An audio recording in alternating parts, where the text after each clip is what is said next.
Right, exactly. Or line them out or move to the next agenda. I hope to join you. I hope to join you like There may not be one, I just heard, to the middle of September. 1.58 billion. We didn't hear. So here I am.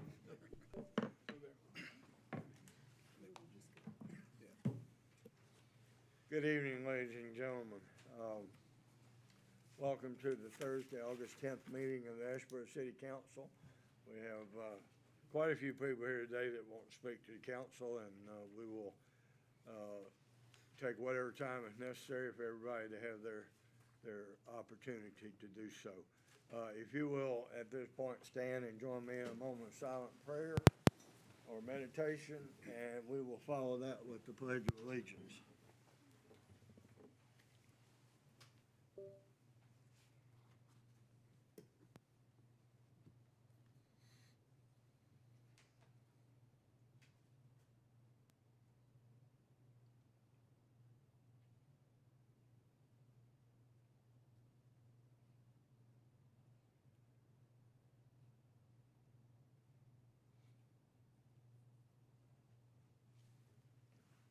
Thank you. I pledge allegiance to the flag of the United States of America and to the republic for which it stands, one nation, under God, indivisible, with liberty and justice for all.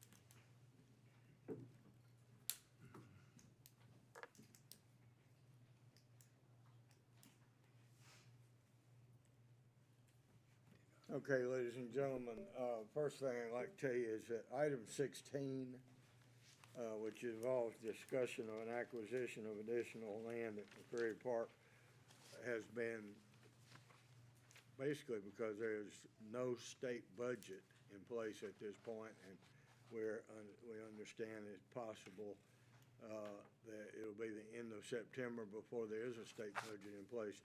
We have elected to move item 16 to the September agenda. If you're here to speak to the council about item 16 and have no other item of interest, I would suggest now would be a good time to slip out. But you're all welcome to stay. Just wanted you to know ahead of time that we will not be discussing item 16.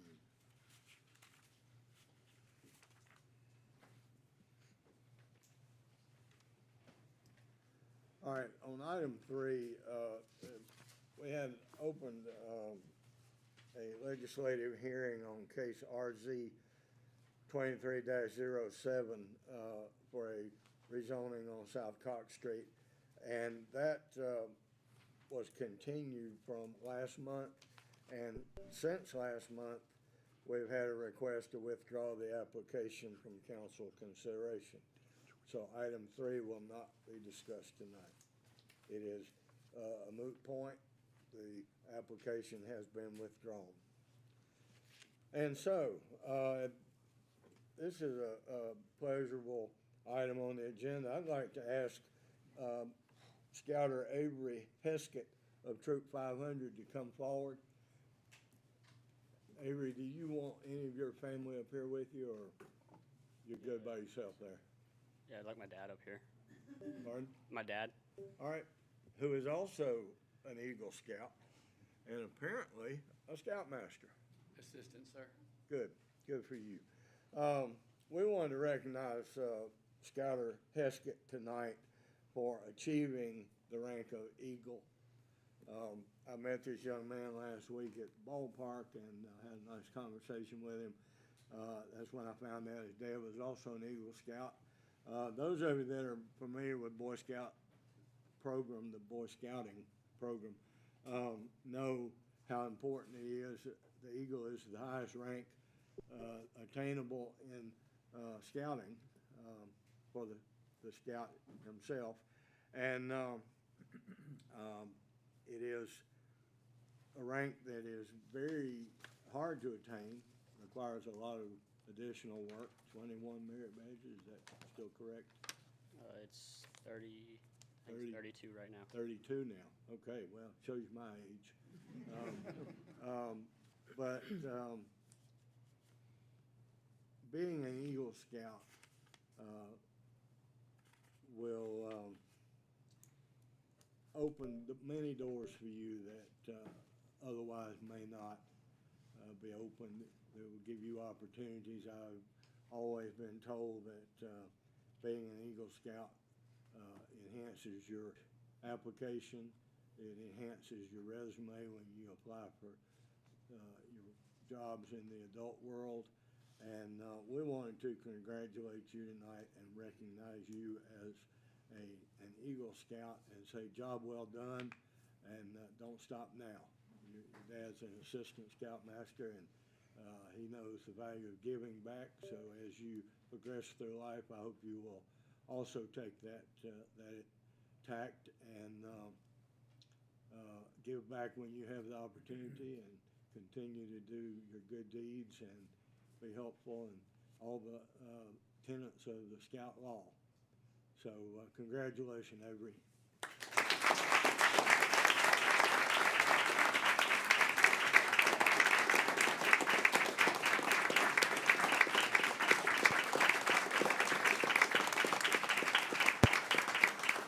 Do you have anything you'd like to say?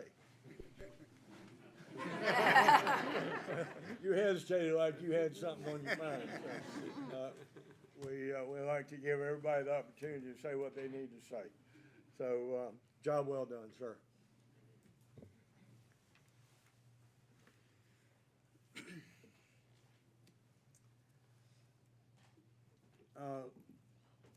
Ms. Leslie Smith. You're going to introduce her? Yes, I will. You don't look like Leslie. No. Good evening, Mayor and council members. Just wanted to introduce Leslie. The Chamber has always invited us to participate in the summer teacher internship program, and I responded that I was too busy, but Ms. Rudisell was pretty persistent and called me and said she had someone really interested in touring and interning at the water plant. I just couldn't say no to that. So we had Ms. Smith, Ms. Leslie Smith. She's an 8th grade teacher at Sam's. Her personality is wonderful. We're already collaborating on a lot of ideas with her students and my staff, but she wanted to just give an overview of her experience. Thank you, Mr. Mayor and Council. Thank you for letting me speak for just a few moments. I know y'all are really busy. I was born and raised in Asheboro, and so it was when I moved back a couple years ago and I became an 8th grade science teacher at Sam's. Our curriculum, a big part of the curriculum I hate having my back to people, I'm sorry. A big part of our 8th grade curriculum is water on the planet. And we start with the oceans and the water cycle, but a big part is learning about your river basins and the actual cleaning of water. So I was really excited that I was given this opportunity to go. And these guys at the water department were fantastic. They allowed me to see every part of that process. And I know that y'all are all like, oh, big deal. But we started at the lake, and we went through every single process that happens. I even got to go see the sewage part, which the clean water guys had me freaked out that I was going to smell, and it was disgusting. It's really not. I learned so much, and I'm so excited to take this back to my 8th grade students. In Asheboro, you're proud to be from Asheboro, but it made me more proud to be a member of this city and contributing to the population, seeing how much care the people at the water department give to us. They are on a routine that it is like, I told them, it is like having 800 toddlers and you're responsible for their well-being and their safety 24 hours a day, 7 days a week. They are constantly testing to make sure that the water that we drink and that the sewage that we place, it's not sewage, but the wastewater that we put back into a river is just as clean to keep our planet safe. And I know that you guys are all, if you haven't been, you should arrange with Mike to go and check it out. It is one of the best weeks I have ever spent. I love my job as a teacher, but it made me so proud to be a member of Asheboro City. I would encourage you all to go if you have not been. But thank you for your time. You have any questions? Don't ask me. I'm kidding. Keep throwing them up. I need some more water plant operators. Well, Keep keeping people interested in science. we have talked about it, and it would be great to have an internship, I believe, for upcoming seniors to work in the city in the summer. And I know that's funding and stuff, and that's way above my pay grade, but I do think it is a valuable thing that we can do to invest the youth in this city. And I vote that they go to the water department, but that's it. Leslie, I wanted to tell you how much I appreciate you being a teacher. And science teachers are particularly hard to find. Most people that want to be a teacher don't care to teach math or science. But it takes a special person, and I've known you a long time, and you are a special person. It's good to have you at Asheboro City Schools, and appreciate you taking the time to learn about our water treatment and our wastewater treatment. And it is an operation that most of us take for granted. Oh, I can tell If you. we get up in the morning and we flush the commode and it all goes away, and we jump in the shower and we take our shower and get dressed and go to work, we don't ever stop to think about how that happens. And those people at that department, they care for this city, and it's amazing. But It takes a special dedication to work in that department. And our Water Resource Director, Michael Roney, who doesn't look like Leslie, is particularly good at what he does, and he's got a great staff. So he does. thank you for being here tonight and sharing with us, and would encourage anybody in the room to be part of the intern program at the schools. And there's also an apprentice program at Randolph County RCC, I believe, that has started a lot of people on the path to a real career just because they took the time to be an apprentice or something they were interested in or did an internship. So good for you. Thank you. Thank you for the opportunity. Thank you.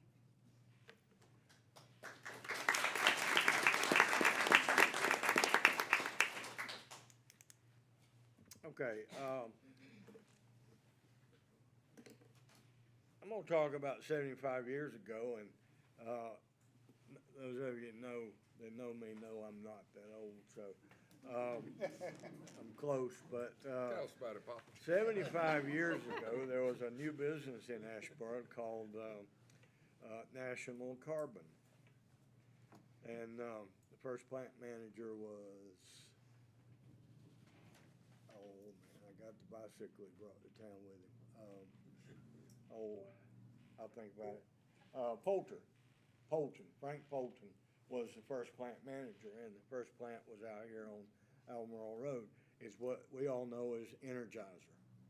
And they've been in Asheboro 75 years. So, and during those 75 years have been an excellent corporate citizen.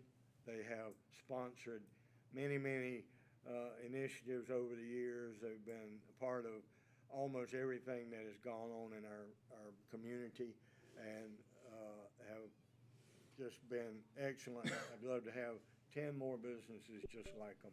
So I'm going to ask the plant manager from Plant 1, Stephen Hall. That Plant 1, I thought you were in North Africa. You didn't move, they didn't tell me. And your counterpart here, I know the agenda says Abe, but Abe, you are here. Okay. All right, Abe, come on up. And I'll come around there so we can get a good picture. We are proud in the city of Asheboro to celebrate 75 years of Energizer and whatever iteration it has been over the years. Union Carbide, National Carbon, Ready. But we all know it as the bunny on the water tower. Unfortunately, the water tower is gone. We have such good city wine. This is presented to both of you, Plant 1 and Plant 2, on behalf of the city. And this is the Asheboro Pride Award that we developed a few years ago to recognize significant contributors to our community and our effort in this community to improve the quality of life. And I will announce for those of you that may not have heard, they are doing an expansion here in Asheboro and adding 215 more jobs, roughly 200 jobs. So, Stephen's been here about his whole life, in and out, in and out. Yeah, yeah. I wasn't very good.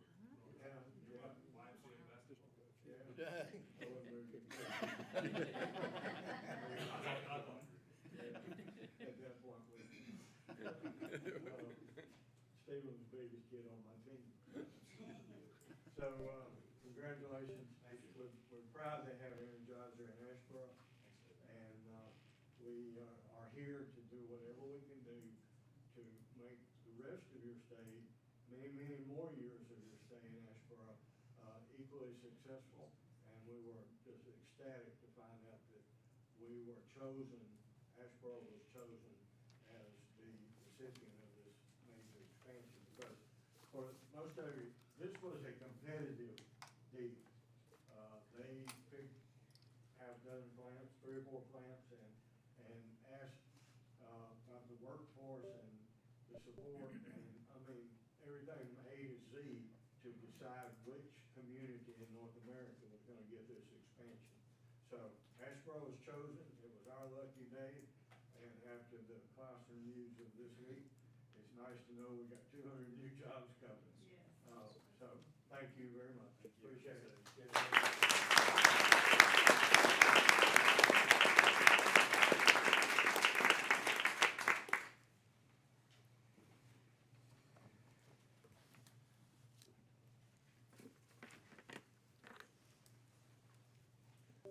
Well, Mark, you're already up there, so I'll just go ahead and, Mark Hensley and Tawana Williams from Senior Adults, are here to tell us a little bit about the Zoo City Loop. And as a preface, I will tell you that as council members, one of the biggest requests or complaints that we get is the inability to navigate our community. People that have to get to the doctor or get to Walmart or the mall or the grocery store. So many people cannot do that.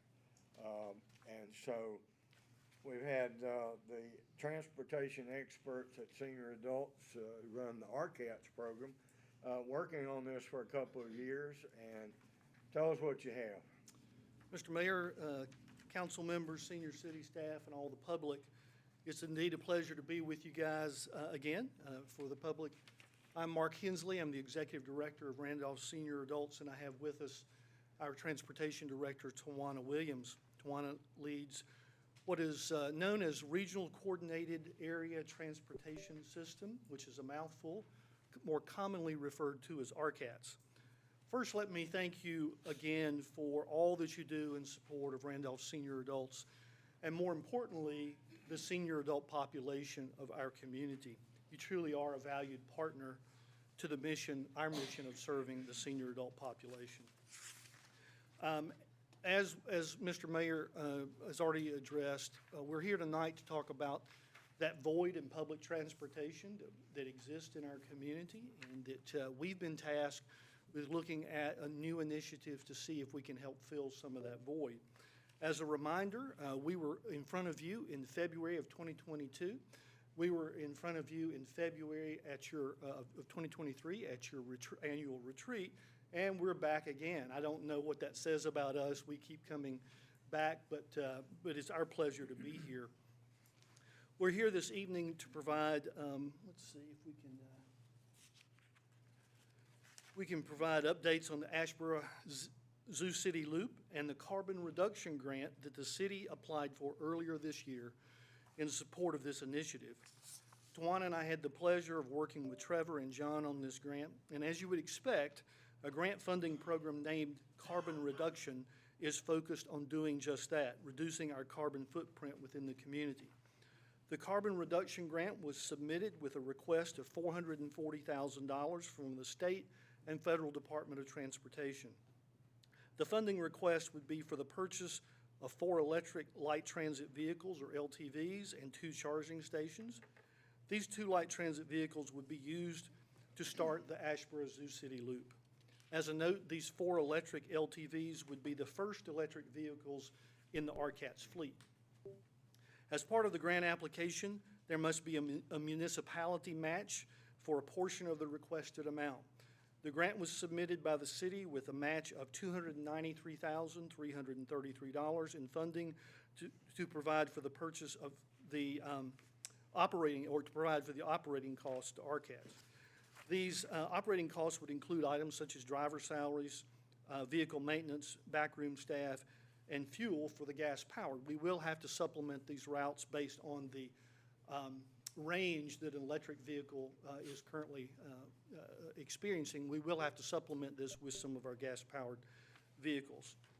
It's important to note that to commence the Zoo City Loop will take a commitment of capital funding, which is our upfront or grant funds, and operational funding, which will be the ongoing funds that I just referenced. As a reminder from our prior discussions regarding the Zoo City Loop, RCATS receives no state or federal funding for this sort of initiative, more commonly referred to as deviated routes.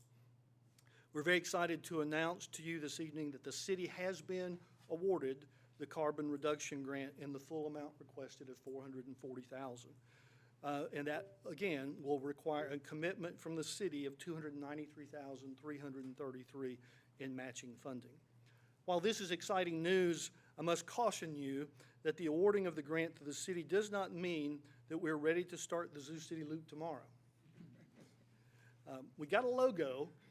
That's about as far as we are on this.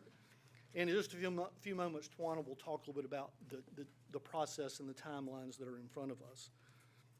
And so to refresh your memory on how the Zoo City Loop will work, what was submitted in the grant application, and the steps that remain to be completed, I'll ask Tawana to speak to you now. So, Tawana? Good evening. Good evening. I'm glad to be here in front of you this evening, moving further along in the process. So we are excited about that. Of course, on your screen, it is very small, but this is the route for the Asheboro deviated route. So as we spoke before, there will be a total of 20 stops. Included in those stops, though, we have made the update of including Lydia's Place as one of the stops. There will be 8 loops per day, Monday through Friday. And there will be 2 loops going simultaneously. So we have the red route that starts going north and the blue route that starts going south. And so the first loop will begin at 7 a.m. with the last loop ending at 7 p.m. back at the hub. So that is our anticipation for that, and we are very excited about that piece. So as Mark stated earlier, the grant award was for $440,000, and that was for 4 electric vehicles, 4 transits, 2 are lift equipped, and 2 are non-lift equipped, and 2 charging stations. In addition to those 4 vehicles, we will also have on this loop to offset whenever these vehicles have to be recharged. We will have 2 gas-powered vehicles on this loop as well. So then as well, we have our local match, which is the annual operating cost of the $293,333, and that includes vehicle maintenance, fuel, 8 part-time driver salaries, management, and administrative support. So we are very excited about at least getting to this point in the process. So our status, where are we now? So just as Mark stated, we did receive the award letter, Trevor, which has been so great he's been great to work with us through all of these steps. And so we are waiting to receive the contract. Upon receipt, city staff will present the agreement to council and request authorization to proceed, including the appropriation of the required local match. Implementation will then commence.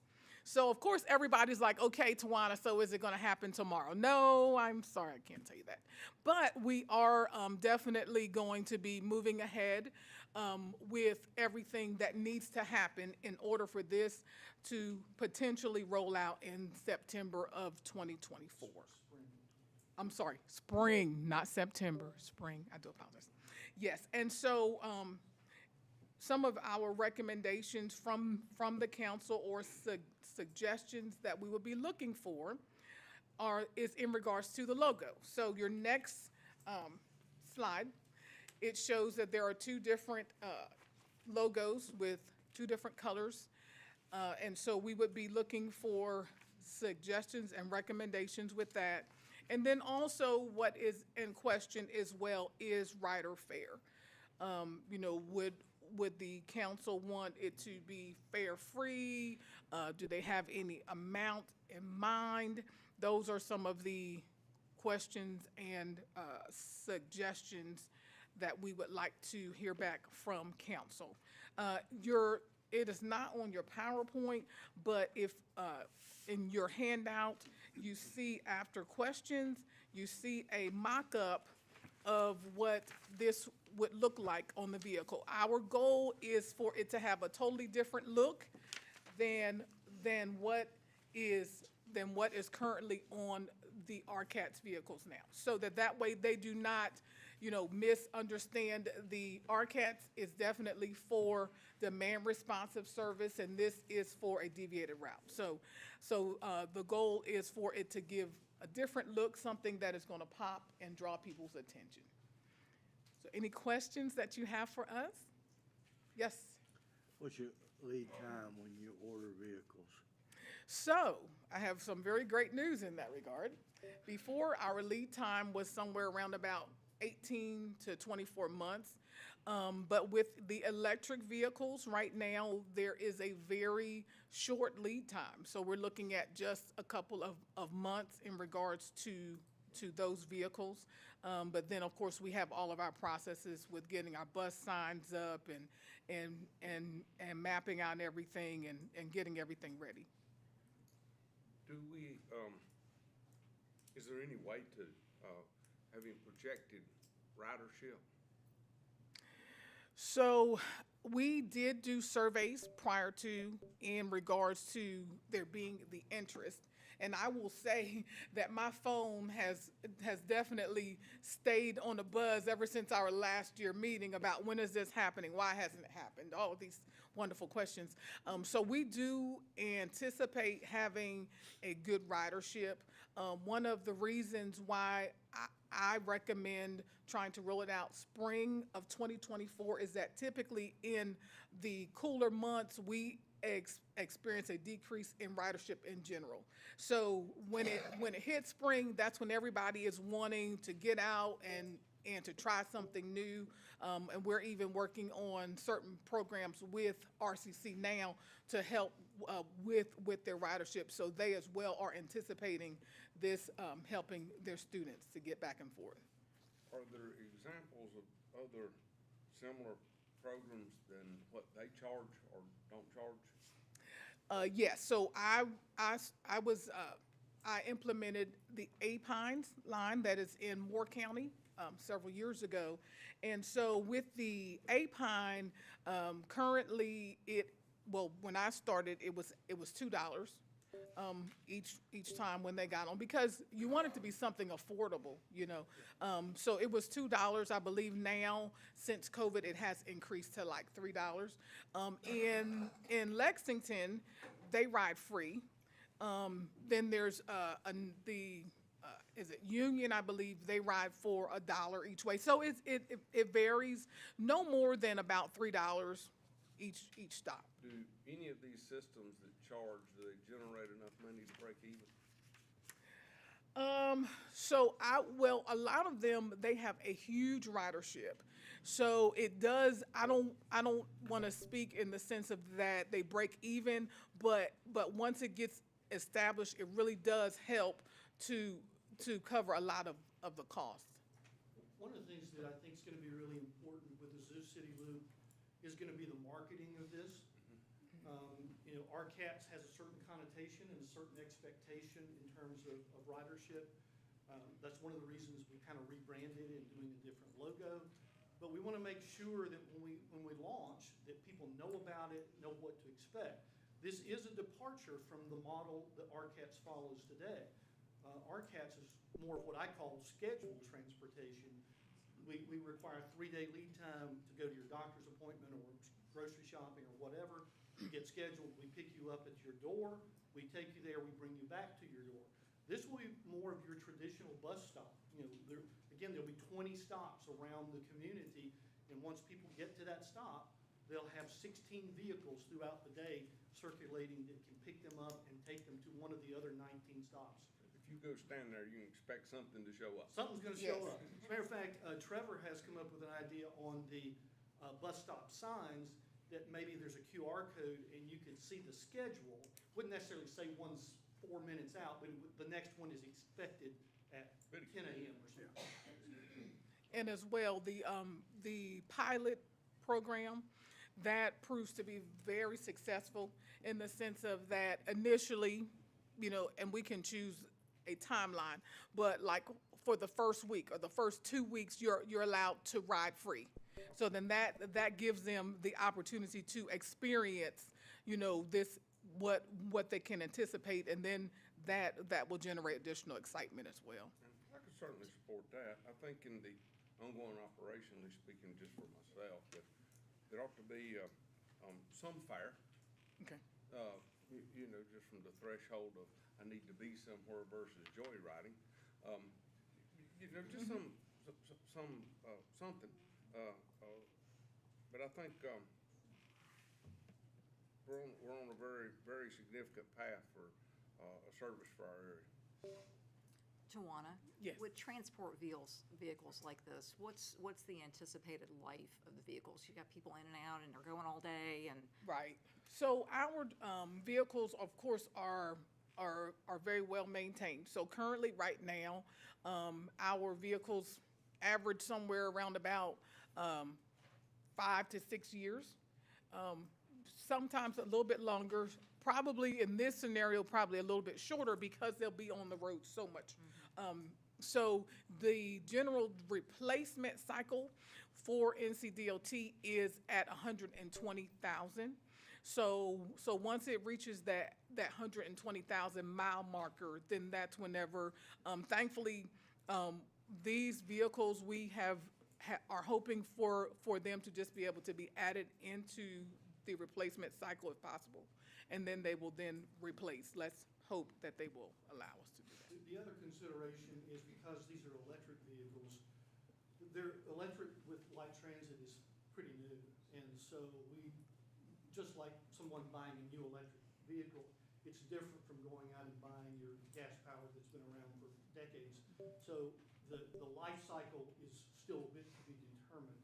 We were originally told by the vendor to expect a range of approximately 100 miles on the light transit electric vehicles. But the transportation networks that are already using them are saying, it's more like 75.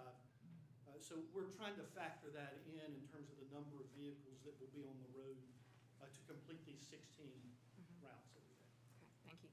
Mark, can you switch back to the map, the route map? I do have another Okay. question. In our earlier presentation, I believe you said these because of the way your RCATS vans are funded, these would not be owned by RCATS. Has that changed, or did you not say that? That these vehicles would not be owned by us? Yeah, that it would be a separate, obviously, I'm assuming. I think all that's separate is the branding. As a matter of fact, This will when be- you look at the logo, it's got RCATS at the bottom. Well, I saw that, and that's It would what own made me part of ask. the fleet, it's just a different brand under the. Yeah. Well, we're excited about it simply because most of you in the audience know we have no taxi. The few people that have tried Uber here have always ended up in Greensboro doing their Uber. There is just no way to get around Asheboro. So this will be a welcome addition to our infrastructure, and we'll do what we can to make sure you're successful. Thank you. Appreciate all your hard work on this. Any other questions? I would say we would like your feedback of the two logos. While we're waiting on a match decision, we can start working with our sign vendor to start, beginning to create that, whichever color preference you have, so. You want that now? We'll take it now, if you've got I like the Asian tiger orange. That's one vote. And the orange, I think, would last longer. I could see the green fading more quickly, just because it's a lighter color, so I go for the orange too. Orange has more pop. Orange looks like. And I like to say, although that green is my wife's favorite shade of green, you still got that shade of green around that orange, so there, she'll be happy. It's important, yeah. And Tawana will be These happy. look more like because ours. orange That's is what her I favorite. wanted. Yeah, that's Yeah. true. All right, That's Yes. good. okay. Thank you Okay, very much. Thank you very much. Good work. Okay, I want to call Tina Van Cannon up from Daniel Key Estates. And let me suggest, or just say, make an announcement here. There's a sheet on the table there with a pen. If you address the council tonight for any reason, you need to print your name on this sheet. And the purpose of that is so that when we transcribe the audio tape, we can get your name correct, because we don't always get the proper spelling or the complete name off the audio. So if you speak tonight, there's a sheet here we'd like for you to print your name. Got it. Go right ahead, Ms. Van Thank Cannon. you. Thanks to everybody for allowing us to come. My name is Tina Von Cannon, and this is my husband, Tyler. I want to thank the mayor and the city council members and everyone else for allowing the families of the Daniel Key Estates, Lawrence Drive, which is just down Browers Chapel Road behind Lowe's Hardware. And we are here to address the concerns with you tonight regarding homeless and drug situation in our city. We are just outside of the city limits, less than a mile in the county, but the changes that have occurred in recent months in the city limits that affect our property and our safe living are of great concern to us. The property at the creek or the sewer line that the city maintains behind Walmart, Lowe's Hardware, is now occupied by a large homeless encampment with drug addiction issues and lots of other things that we've seen. Tyler and I have been lifelong residents of Randolph County, born here, know lots of people in the city. We have been homeowners on Lawrence Drive at 258, been there since March of 2005. For 18 years we've been there. And we've raised our 2 girls there. They are now grown and married and no longer at home. During our time at this residence, though, we felt very secure to have our children outside to play and never really had to worry about their safety. They could go down the street, down the creek, or wherever, and I never thought twice about somebody being in the woods who was going to endanger them. But now, if I had young children, which we do have young children in our neighborhood, I would not allow them to play outside unsupervised, and certainly they would not be allowed to go down the creek. So my reality now is that every time I walk out my front door or my back door, and we have a nice piece of property there, I'm scanning my property in the woods to make sure someone's not trespassing. Always looking for someone who might be scoping out my property. Are they turning around the cul-de-sac where I live to make sure, to see if we're home? I did take my dog out not too long ago, one morning at 6:30 a.m. It was still almost dark outside, and I wasn't paying much attention, but something caught the corner of my eye, and there was a young man in a hooded sweatshirt on my property about 200 feet from me, behind the trampoline. And I didn't know what to do. I kind of froze. I did yell at him and asked him to get off my property. And thankfully, he listened while I'm scrambling to try to call my husband on the phone because it scared me to death. So he did go back into the woods. We called the police another time in the last year or so where we could hear yelling out on our property. Just sounded like rambling noises from a female. And so we called 911 and they came out, and there was a lady strung out on drugs laying on the ground. She apparently had a camp there up beside the rocks to keep herself warm. But anyway, she was obviously on drugs. And so that is just a couple of incidences. Today when I walk outside, I carry my pistol. Most of the time, to feel safe. We have cameras all around our property, several on the back, on the front, to just monitor for any suspicious activity. We have posted signs all over our property to warn trespassers because we've been told to do that. This homeless camp is getting larger and creating more concerns every day. We see them walking up and down Browers Chapel Road many times a day, multiple different people. I have probably seen about 20 different people in the past 3 months. Different characters, female, men, different looking people. They were not the same. Probably 20 people. I think that's a lot. I've been there 18 years. Strange cars on the side of the road. We have to monitor that. We do have a neighborhood watch thing set up now with our community. Some people are going to express, how they feel too. Have people panhandling at every stoplight, multiple people hanging out at gas stations, making fires in the woods, and we don't even know if they're locals. Like, you have our names and our addresses, and you know who we are and where we are, but who are they, and what are they doing here? And they're occupying a home that they've made for themselves on property that's not theirs. So it concerns me. Who are they?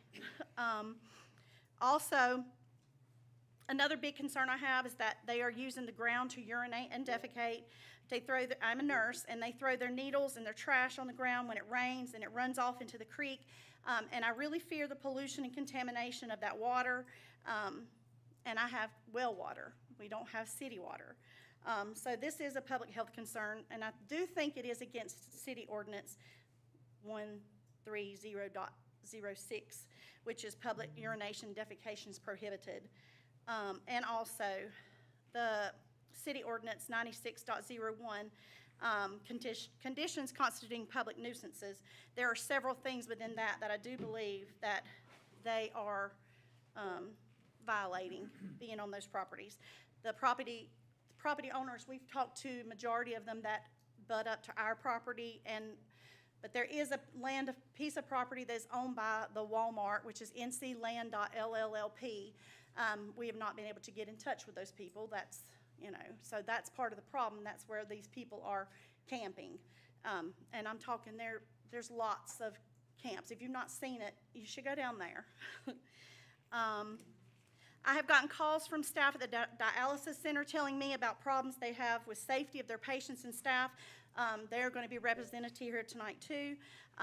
My daddy was a dialysis patient at that dialysis center for 8 years, and I would have lost it if my daddy's safety would have felt, challenged when he's there very sick. I have been a nurse for 32 years in this community, and I have been around this city and community for many years and never have seen things the way they are now.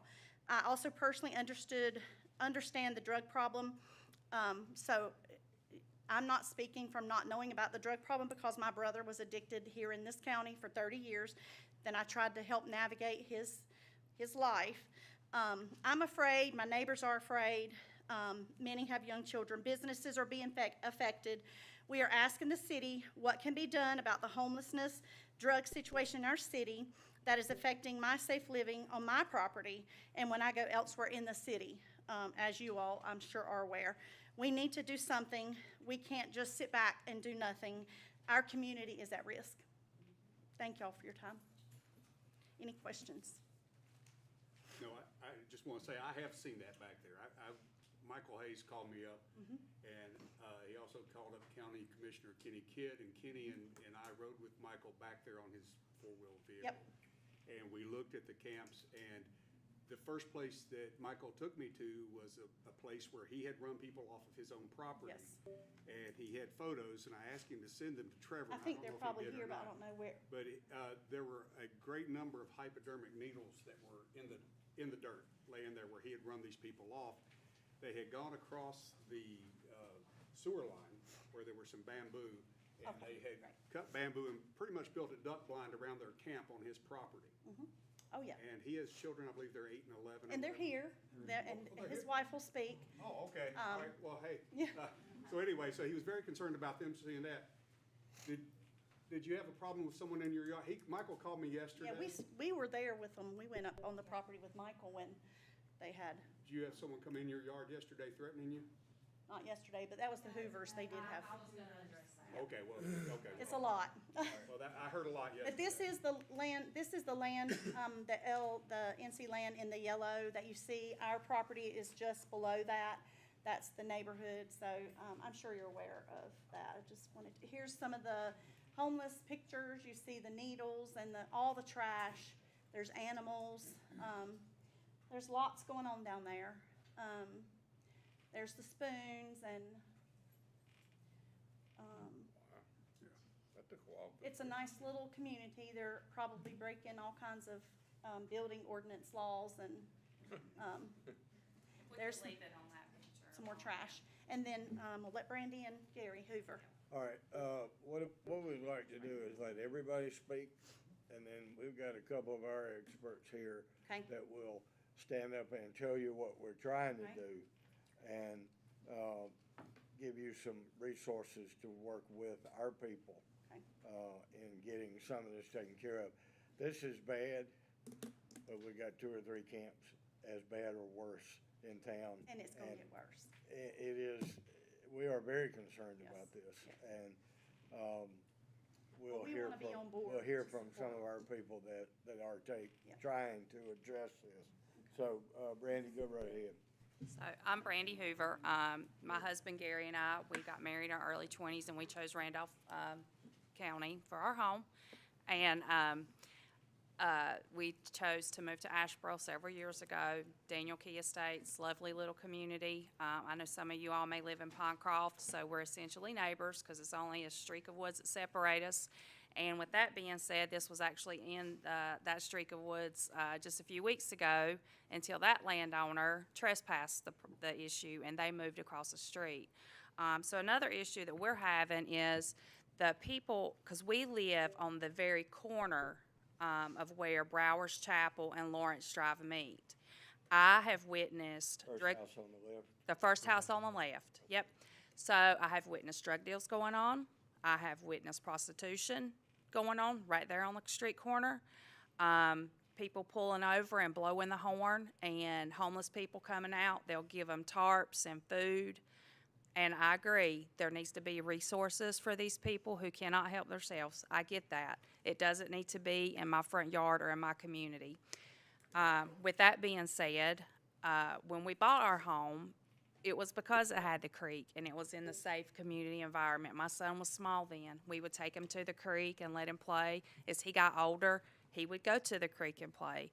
Now he says when his friends come over, instead of going to catch snapping turtles, they're going to go see how many junkie needles they can find. Not to be smart about it, but that's the reality of it. So on after one of these food stops, my kids and I, we had gone to the gym. We had all met for dinner, come home at 9:30 at night, so it's darker. We have several dogs. I was taking the dogs out to walk, and I came in. I asked my son, just take the dog out in the front yard, which should be safe in our area. And he comes back in and says, "Mom, I think somebody's out there." I said, "No way, kid. No way." But just in case, I take the dog. I grab my .38 off of my bedside table and put it in my pants and walk out to the dog because it's dark. He thought he heard someone. And I got maybe 6 foot from my front door, and a man run out of the woods at me. He was running at me. And so I pulled my .38 and I said, "If you take another step, I will shoot you."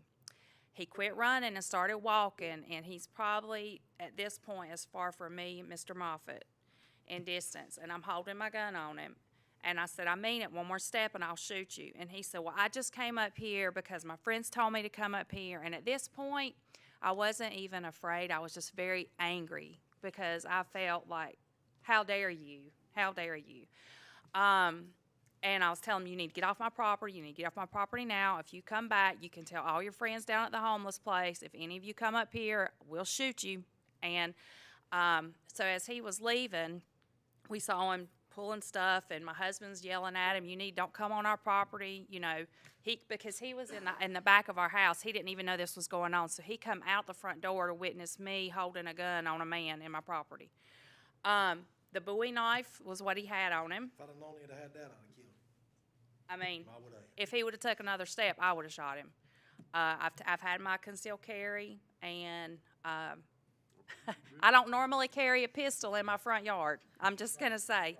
You shouldn't have to. He dropped the gun. He dropped his needles. He dropped his wallet, and this is in my front yard. So at this point, I'm telling him we're selling our house. I'm getting out of here. This is crazy.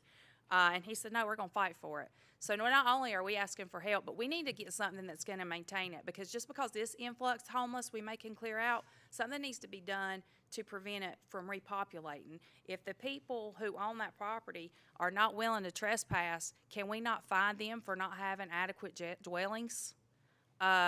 And start fining them for that to increase, maybe then they'll be willing to trespass these people.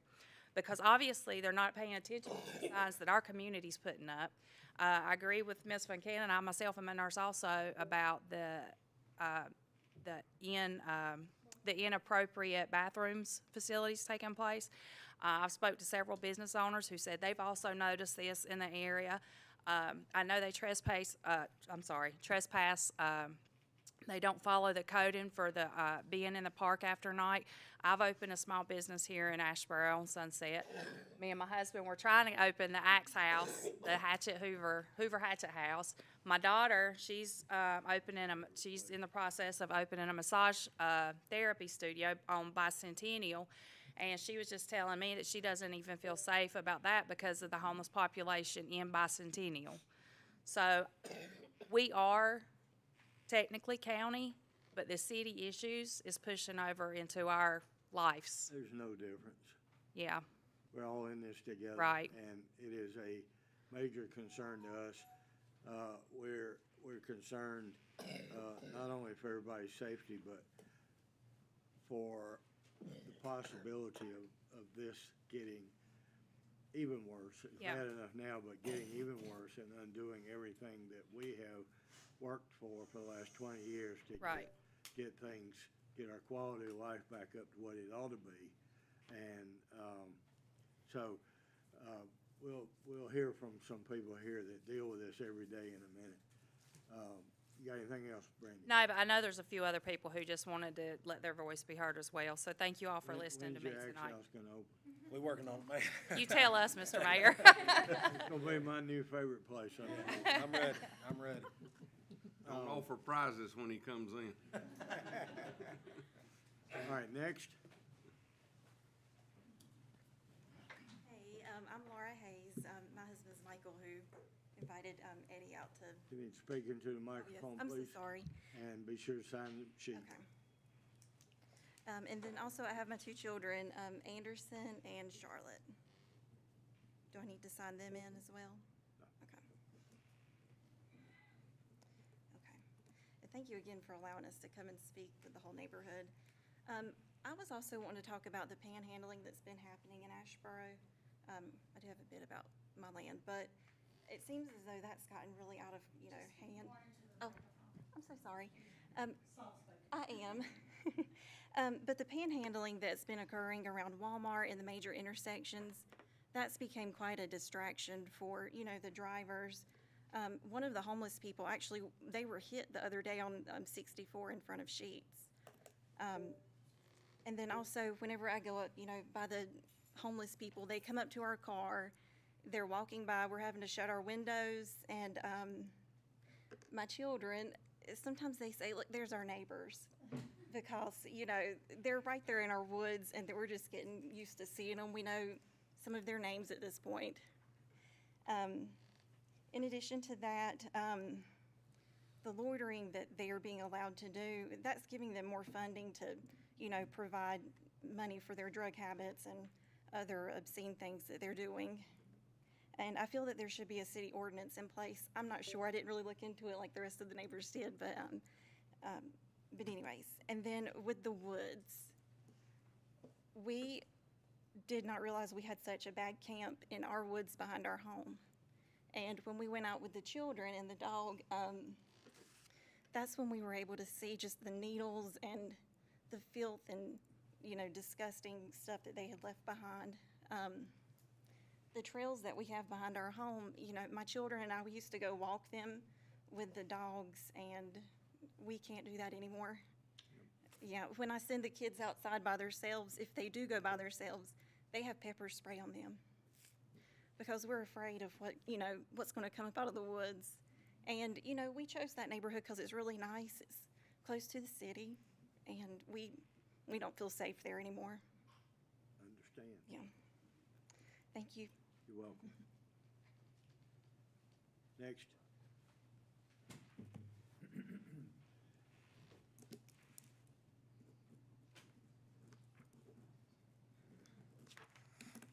Mr. Mayor and City Council members, my name is Toby Page. I've worked in downtown Asheboro for 35 years, which downtown Asheboro is sometimes considered the only part of the city of Asheboro. In those 35 years, never have I not felt safe walking in the park or coming into work during tax season at 4:30 in the morning. The last couple of years has got unsafe. I do not get out of my car without my gun in my hand. Something's got to be done about the homeless in the town. I tried to walk across the park the other day to go to Nanny Mae's to get stuff to take to clients. I was approached 3 times before I got past the park. I turned around and came back to the office. We have them in our parking lot hanging out. We have them by our dumpsters. They're doing the bathroom by our dumpsters. My coworkers have witnessed drug deals and sexual acts beside our dumpsters. And yesterday I even had to have Chuck come out for the store up above us. The downtown business owners are having a heck of a time with the homeless. They're running in, they're taking money out of the tip jars. There's nothing that's being done. The homeless camps behind Lowe's and Walmart, which we've already got that covered, are unbelievable. We are regular attendees on the Sunday night concerts in the park. And the homeless are living in the bushes, and their shopping carts are packed. They've got dogs with them, and it's really embarrassing. We had 12 guests last Sunday night, and they were like, is this every Sunday? And yes, it is. And we've been told that the police are not to do anything about them because the city's afraid to be a lawsuit. Is that true? I don't know. But I do know that if people keep enabling them, the problem's only going to get worse. Something's got to be done for the citizens and the business of Asheboro. I know the cobblestone crosswalks with animal tracks are great, but the money could have been spent more efficiently. Do I know what the solution is? No, I do not. But I know a lot of you here, and you are smart business people, and I know you can come up with some kind of solution like our other towns in the county are doing. If we are to live up to the title of an all-American city, let's make it safe for our citizens and visitors so they do want to come to the entire city of Asheboro to shop, dine, and enjoy our city and surrounding areas. I hope that this council and the next elected council will take action because we need something done for our safety sooner than later. Thank you. Thank you, Toby.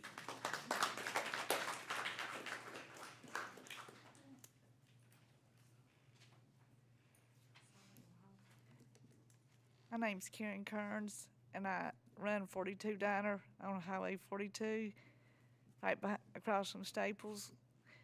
And we are seeing the homeless as well. And they're actually coming into the diner where we work at, and they're asking the customers for money or to buy them something to eat, you know. And I haven't run anybody out yet, but You need to. if they start, I mean, when they go up to the customers and to the table and stuff, they may say they'll buy them like just a regular breakfast or something like that, and they'll sit down and eat. But I told them, please don't do that, because they'll think they can keep on doing that, right? You know, they'll take advantage of it. And then, like behind the diner is where I park at, and there's needles right back there, like on the curb, like where I park at. I mean, it's just unreal, the things that I've seen. I would have never believed it if I hadn't seen it with my own eyes.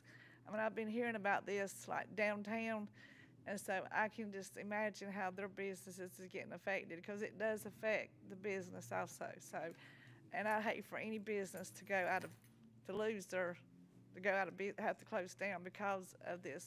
And I know that, like Toby said, y'all very smart people, and y'all can do something about this, I think, anyway. So I just don't want nobody to get hurt or anything worse that can happen that's already going on, because a lot of people's being affected by it mentally and physically. So, and that's all I had to say. There's a camp right behind the Y, between your building and the Y, behind the bowling alley. It's getting bigger and bigger. Yes, and it's also right there behind Food Line as well. Yep, So- they're all over town. Yes. All right, anything else? No, sir. Next? I appreciate it. Thank you. Our neighborhood needs to be. I just want to add something I forgot to say. You know, 'cause I enjoy talking. But my frustration mainly comes from the fact that when I saw the drug deals going on and the prostitution going on and people just randomly parking, I'm calling 911. I'm that Karen. And nothing is being done. By the time they get there, I truly was witnessing a drug deal going on.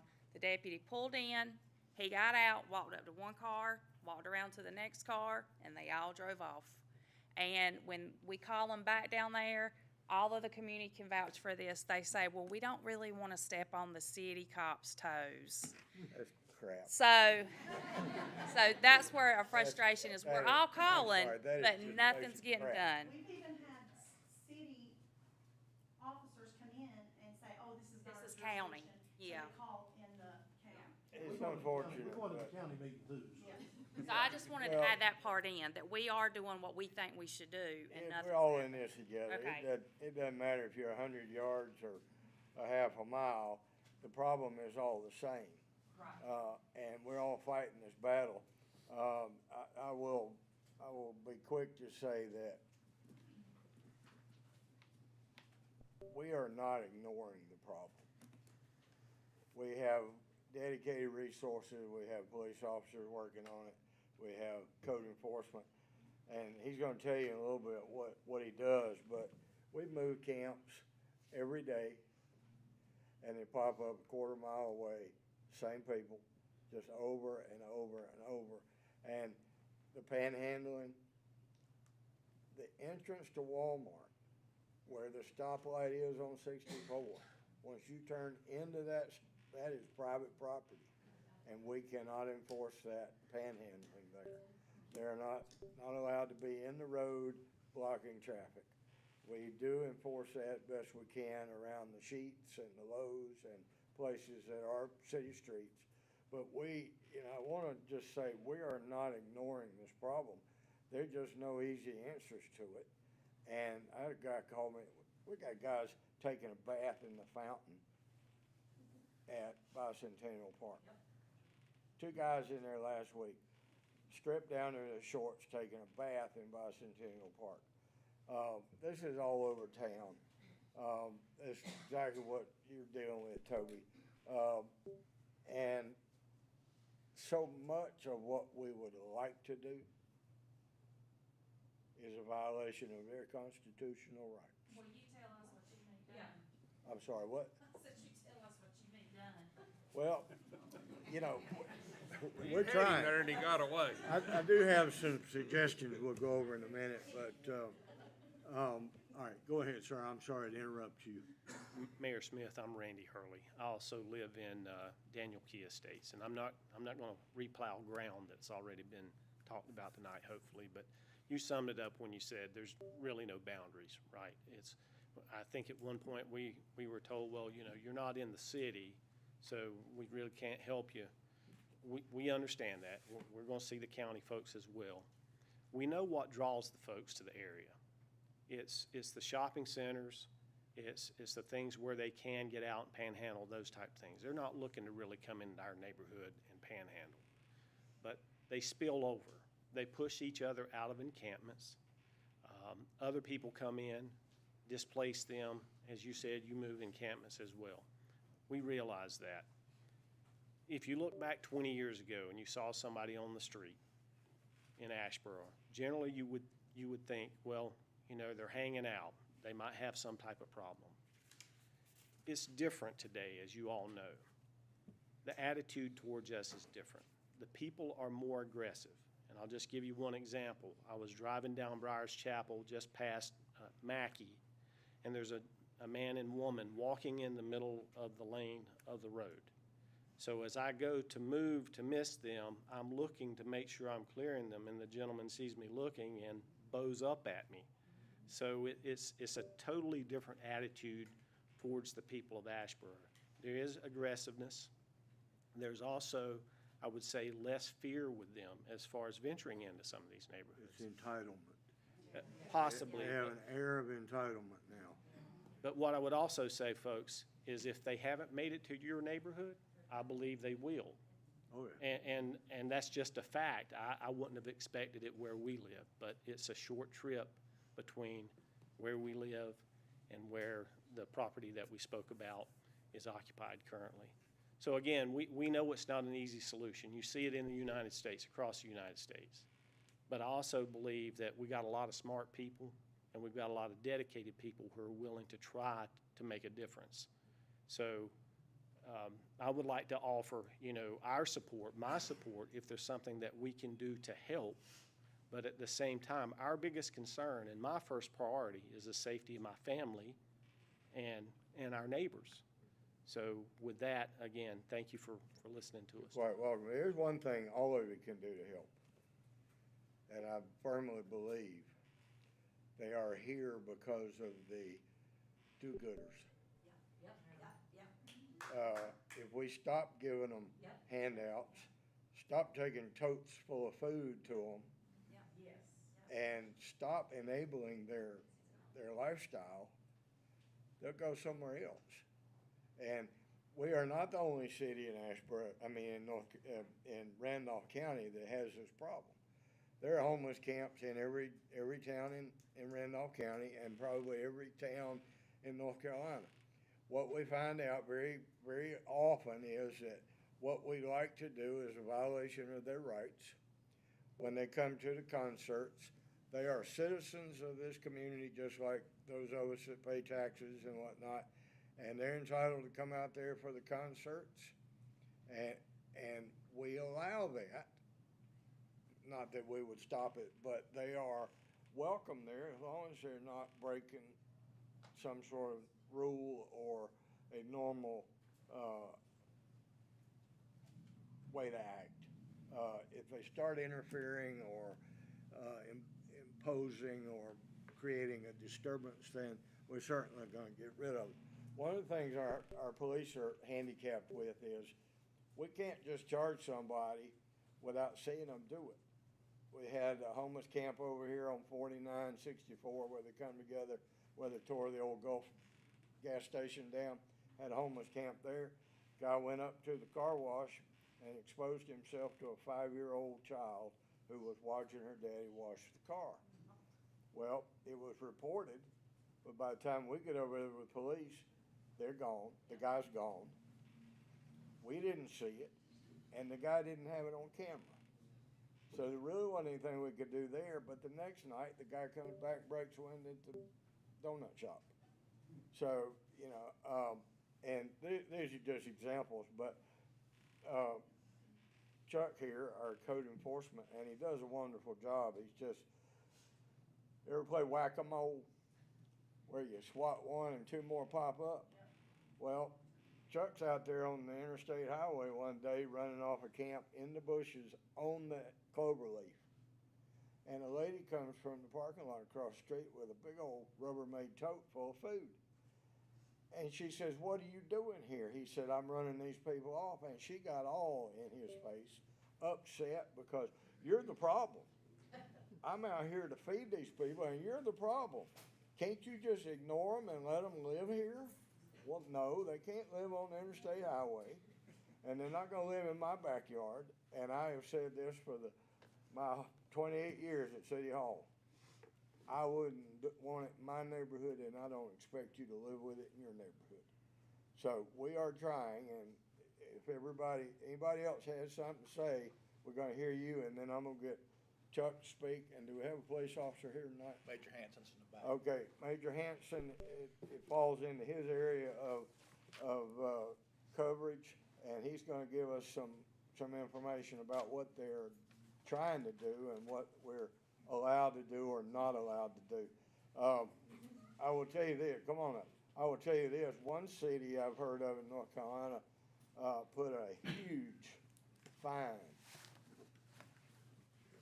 larceny and a huge monetary fine on anybody that had a grocery cart that wasn't at the grocery store. So I'd like to see us look at the feasibility of doing an ordinance that said if you got a grocery cart out here on Sunset Avenue full of your stuff, and I will tell you this also, that I have told, they don't work for me and they work for Mr. Ogburn, but city employees have my permission to, if they find a grocery cart or a bedroll or a bag of personal stuff laying around town where it detracts from our appearance and our neighborhood and all of that, that we are to pick it up and throw it away. And once they lose their bed and their pillow and their extra pair of shoes 3 or 4 times, they'll find somewhere else to leave it. And maybe we won't be looking at it when we walk down Sunset Avenue over behind the bushes in Bicentennial Park. So we are working on it just as hard as we can. It's unfortunate that our police are hamstrung by constitutional law and what is obviously a crime and what is not. And Chuck moves somebody almost every single day. So go ahead, ma'am. Okay, well, my name is Dawn Jones. I'm here. I'm the administrative assistant at Fresenius Kidney Care, the dialysis center, which is adjacent to these people's you're homes. Right there on Browers Chapel. Yes, sir. Yep. And so obviously this last year, well, it really, for us, it really began around 4 years ago, but the population last year has greatly grown. I see more and more new people going in and out daily. I've seen cars, I've seen drug deals as well in our parking lot where we are a medical facility taking care of sick people. And I've watched children during the school year with their backpacks march through that parking lot going down to that camp. That terrifies me. At least they're going to school. Well, obviously they didn't go to school. They were going to the camp, David. They were going down there to the camp. So that means it's like, I mean, obviously it's in here, and I know, like I said, we all know this is a big problem. They litter our property with their trash, grocery carts. Lord knows, we got plenty of them over there. Clothes, their alcohol, their needles. I go and clean up because I would not want to drop my family member off to get a treatment somewhere as nasty as they leave our property. And I've had to call a law. They pass out on our benches in our parking lot. I have pictures of OD people laying out in our parking lot. And we've had a man actually chase a staff member, and nothing but some little shorty shorts, nothing else on this grocery cart, yelling, chasing her, saying, run, run, run. Thank God she made it in. We've had them address patients. We have elderly, sick patients. Luckily, some of the younger ones that can, they happen to be there to be able to intervene, but it's not acceptable. And going off what Tina has said is about where these people come from, I've had multiple, I can't even count how many times I've called the cops, but I've had them let me know some of them, well, this guy's from Charlotte, he's got a rap sheet like this long, stay away from him. I've been told that due to us having like Daymark, that's why a lot of them in here, getting arrested Trinity areas and they have nowhere else to go, it's Randolph County Jail, so they all end up here. Whether these things are true, I don't know. You're right about that. So we're finding out that is the case. Okay, They're being brought here and left here. Yes. And with no money to get home. Exactly. So, and I don't have answers for that myself. I sure wished I did. And but I'd even had an officer not that long ago when I had to call 911. He's like, "Well, you're like the 4th call within 18 minutes about the homeless on 64. That is a problem." And I understand everybody knows this, but I just want to come and speak from an advocate for my patients. And this is Jessica Marsh, my clinic manager, and would like to speak about the safety for us as staff, because we've had to have armed guards. And I mean, I've lived here my whole life. I would have never thought going to work, we'd have to have an armed guard there from 4 a.m. to 5 p.m. Or carry a gun to get you. Or us to carry guns, and we're not supposed to have weapons, but Yeah. We are a, weapon-free, facility, but I have told them I would rather them get a new job because they can't get a new life. Good evening, sorry, my name is Jessica Marsh, as she said. I won't go over again what everybody else has said, but we're putting money out of our budget towards just safety in general, instead of putting that money towards the patient care and the medical supplies and things like that. And I know, Fresenius is a huge company and they can afford it type thing, but the quality of care that we are able to provide, it's truly impacting it. And not just from the medical supply side, but also from the staffing side, because these girls, we go into work at 3:30, 4 o'clock in the morning, because we have to open up and prepare for the day so our patients can get the care that they need, because it's a life-sustaining treatment and they would not be alive without it. And we don't have a choice. Of course, if it's not us, it would be somebody else. And honestly, that's what's happening. They're afraid to come to work. Sooner or later, you won't find employees. correct. And there's many times we've gone in and I've made it, not really a joke about it, but it's almost like they're like zombies. At night, Right. they all come out in our parking lot. It's a mental health issue, we all know that. Correct, It it is. is, but it's Walk just. down the road talking to themselves, Oh, yeah, screaming they do and it, yeah, hollering. and it's like, but when your staff gets there, and we have to go and park over at the Golden Corral to call 911 to clear out the parking lot so we can come in and go to work. Yeah, and I do look forward, and hopefully we can get resources and we can work together on it, because, we've tried to do the correct thing and the appropriate thing and notify law enforcement and come out and trespass them and that type thing, and they started retaliating. Yes. They cut the power to our building. They cut I had the to- locks off they- of our main power strip. That day, the officers actually had me go to the guy, and I had to up front charge him with trespassing. I didn't feel comfortable with it, but I was just like, okay. Ever since then, we've been able to do it via telephone, but that night, they cut the locks off our main power and shut down our whole clinic. And I had to go up there at 11 o'clock at night with my pistol. Your alarm probably went off. It did. when the cut was Our off. generator kicked on, and that was the only way I would have known, because had I not got the call about our generator, we would not have been able to operate on schedule the next day for the patients. So that's all I wanted to say, but thank you guys, and hopefully we can get some good. For the council, your patients come like Monday, Wednesday, Friday, Tuesday, Thursday, Saturday. Yes, sir. Right. Yeah, we run 2 So shifts. it's not like going to a traditional physician, you go once, and you may have to go For the rest of our 5 life. months later, or you may be then. Right, because it's they're on the Monday, life Wednesday, sustaining. Friday. Correct. They gotta, Sustaining treatment. they're like Tuesday, Thursday, and then 10 o'clock, and that's 3 my time. days a week for the rest of their life. Correct. Yes. And you set up in the morning, because your first is at 7, well, you can't get. Oh, there no, our at first 6. patients start at 5:30 in the There morning. you go, so you can't unlock it at 5:25, because you need to get all the equipment ready and prepared with each patient needs their treatment plan. Correct. So that is our concerns with them being there, that they're, it's involving our patients and their care and their life. So, Thank you. Thank you. thank y'all very much. Next.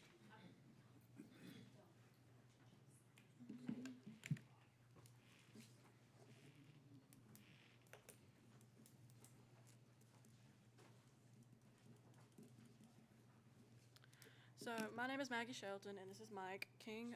We are part of the management team at the Asheboro Tractor Supply. I'm just going to read off some of the bullet points I have here regarding the homeless communities. It's bad enough they're infiltrating some of the communities and the neighborhoods that we have around here, but they're also affecting small businesses like ourselves. As a retail store's perspective, as retail workers, we are not allowed to walk up to them or do anything to them. We can't just like pat them down, or we're not allowed to do anything. So when they come in, Run them in any way. we cannot, Right. we can ask them like, hey, empty your pockets, but if they don't do it, they can just turn around and walk out. So it's bad enough for us when they steal thousands on thousands and thousands of dollars worth of stuff from our store.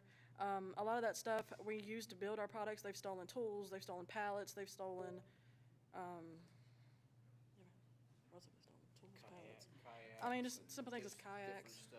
anything they can carry off. Pretty much. I mean, they'll throw them over our fences. Our fences have also been cut down. Now, we have barbed wire at the top of our fences.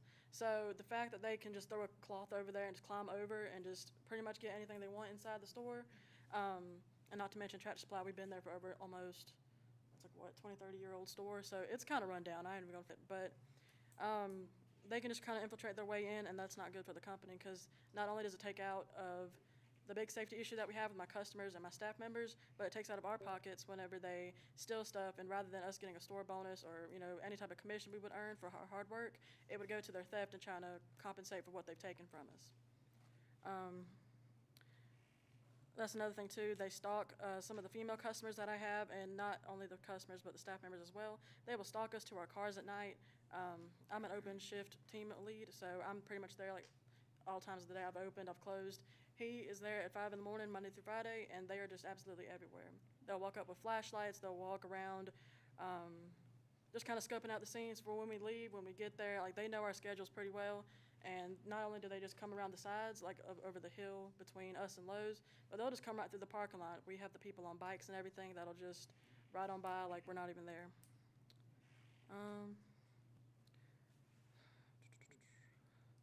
I'm pretty sure that was most of the bullet points I've had. And like anybody else, we do call the cops, but they tell us pretty much the same thing.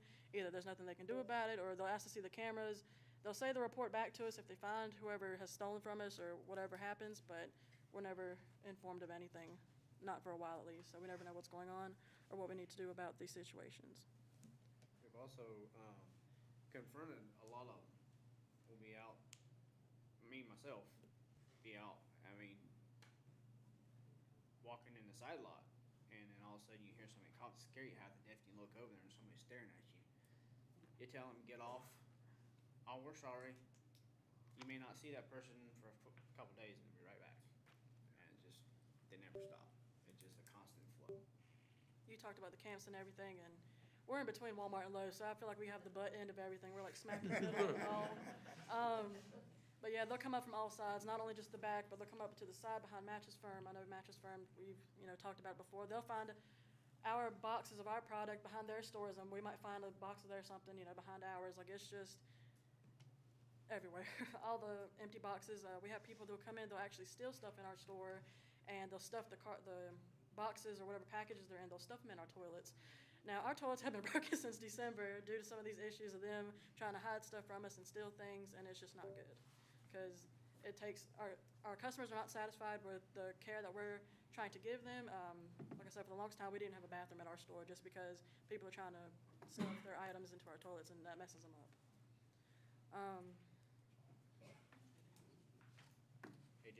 It ends up hurting the store budget because you have to end up putting out money to repair what they tear up.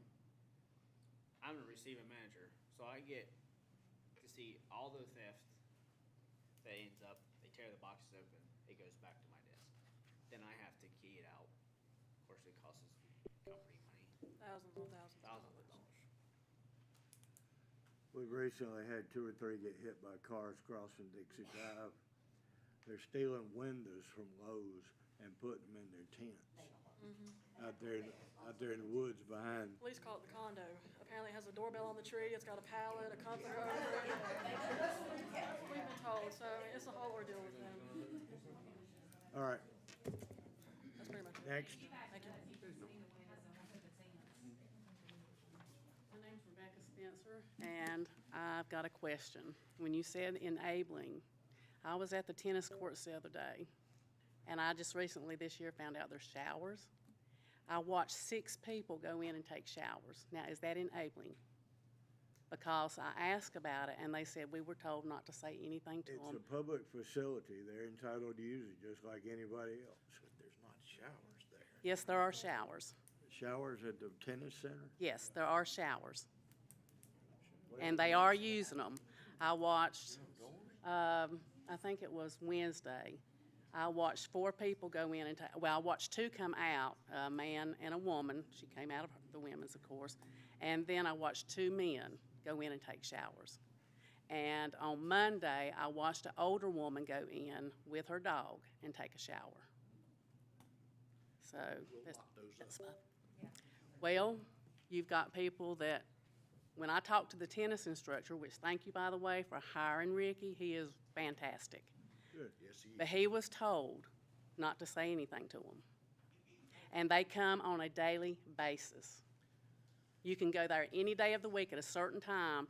Because the first time I noticed them, I walked up and I said, gosh, is somebody moving in here? Because it looked like somebody was camping out at the picnic table.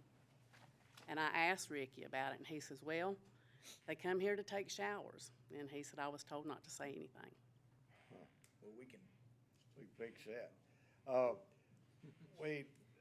This problem began in earnest in our parks, and we have time lock doors that are supposed to lock every night at 9 o'clock on the bathrooms, and we found out they were disabling the locks, the electronic locks. They were disabling them so the doors wouldn't lock, and they're running drop cords in from the Coke machine into the bathroom so they could sleep inside.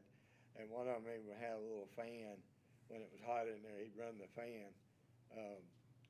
maybe to keep the odor down or whatever, but he was living in the bathroom. So we do have a police officer every night at 9 o'clock. We go to every park and make sure every one of those doors is locked. And we put new locks on the ones that we couldn't fix. And so we are patrolling the parks, and we're continuing to do what we think will help. But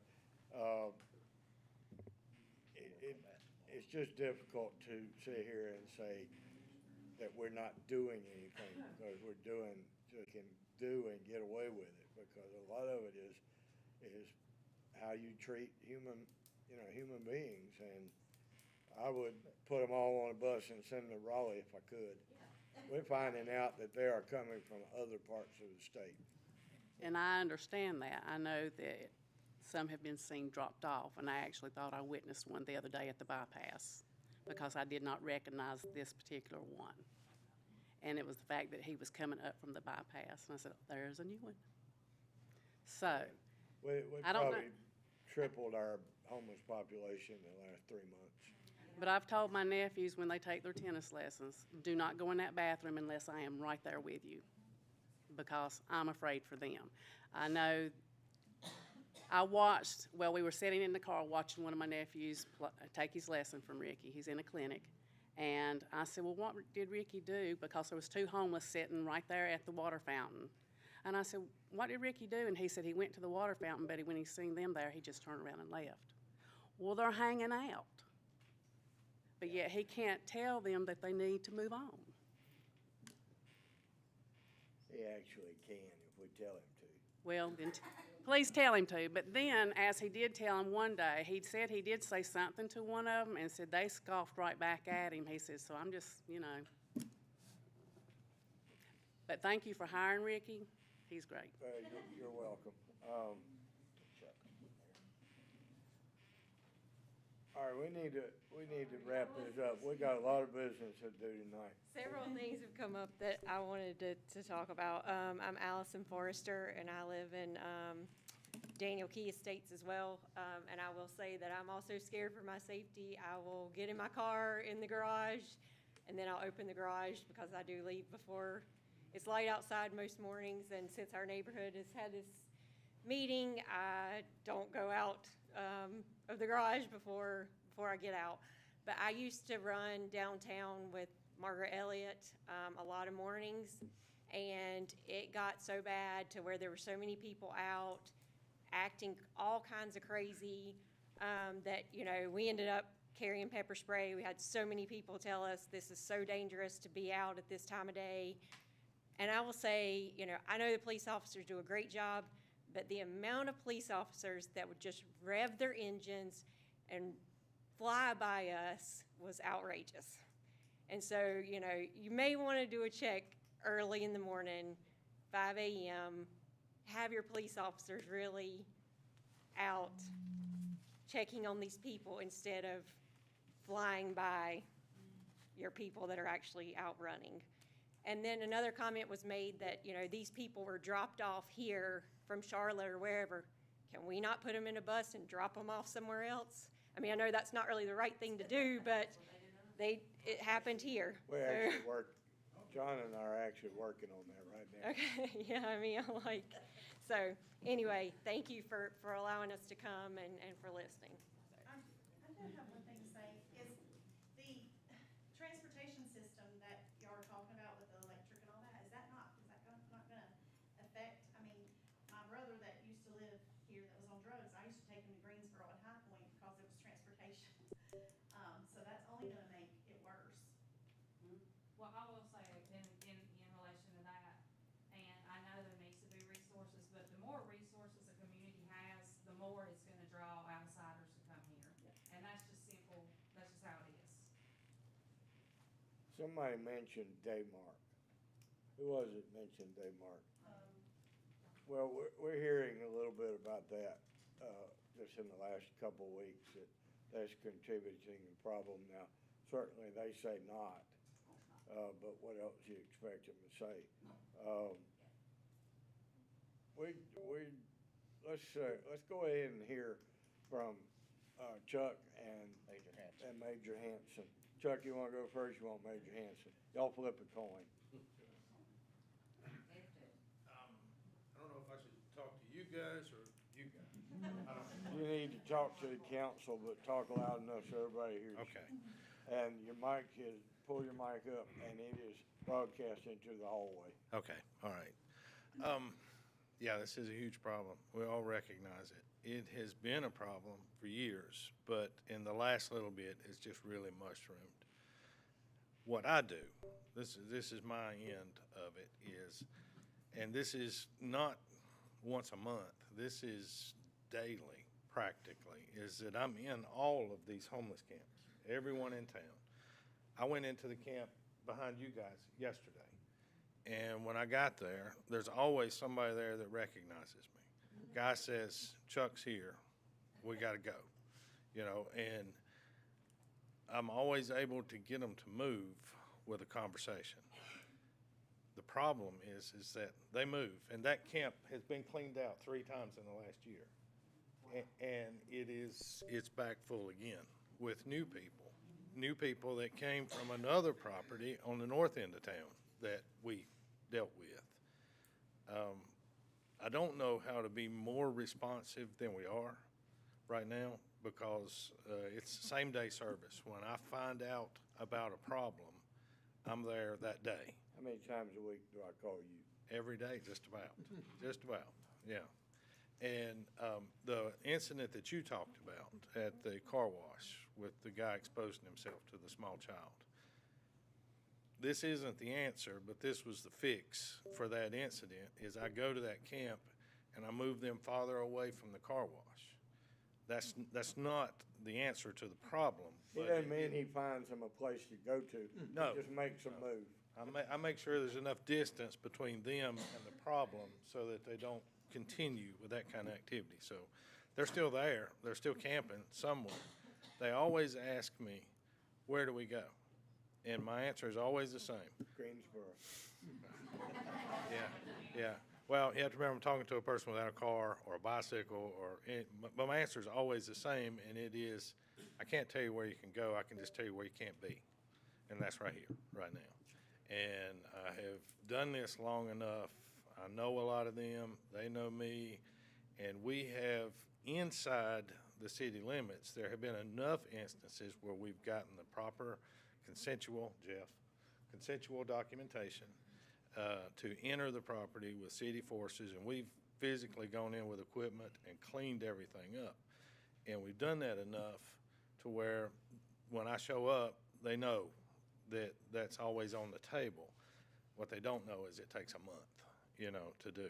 And we can't, because I'm dealing with a property owner in New York or Winter Park, Florida, and there's paperwork that has to be done to give permission to enter properties and that sort of thing. So the fastest remedy is to talk them into moving right You now. moved that camp over at the gas station I talked Right. about earlier. Right. These guys grabbed their stuff and left, but left their tents. Right. That's how disposable these camps are. Well, They left the 2 tents sitting there, and I called Chuck a week later and I said, these tents are still out there. He said, oh, they left that day. but they left their tents. Right. Yeah, they went down to Walmart and stole another one. Take that one down. It's just, there are two camps in town that I tell you, to my knowledge, were not repopulated after they were moved. And that's the two on the railroad. Yes. We had two camps on the railroad going up toward Presnell Street. And in that case, we called the railroad security detective. She walks in with her badge in one hand and her gun in the other and says, "You're on railroad property, get the hell off in 2 hours." And puts the fear of God in them and they don't come back. Right. Do what? We don't have the power, we don't have the power the railroad has. Yeah. It would be all right with me if I thought we could get away with it. Like Major Hanson. Okay. All right, I'll just one more thing is that, we, the city, we're very responsive and we're involved in this every single day in some fashion or another. Jay, come on up, sir. Major Jay Hanson with the police department Mayor, and Mr. Manager. Captain. I'm sorry, Captain Hill's with me tonight, too. He's been, in the past, in a previous position, he was instrumental in working with some businesses that had some homeless camps on the property. But I'll just kind of talk to you a little bit about what we're actively doing and then some of the struggles that we face. Several weeks ago, Chief Lineberry put out a directive department-wide. And I want to be clear because I think I heard somebody say that we've been told not to address the problem. And I can assure everyone in this room that is not true.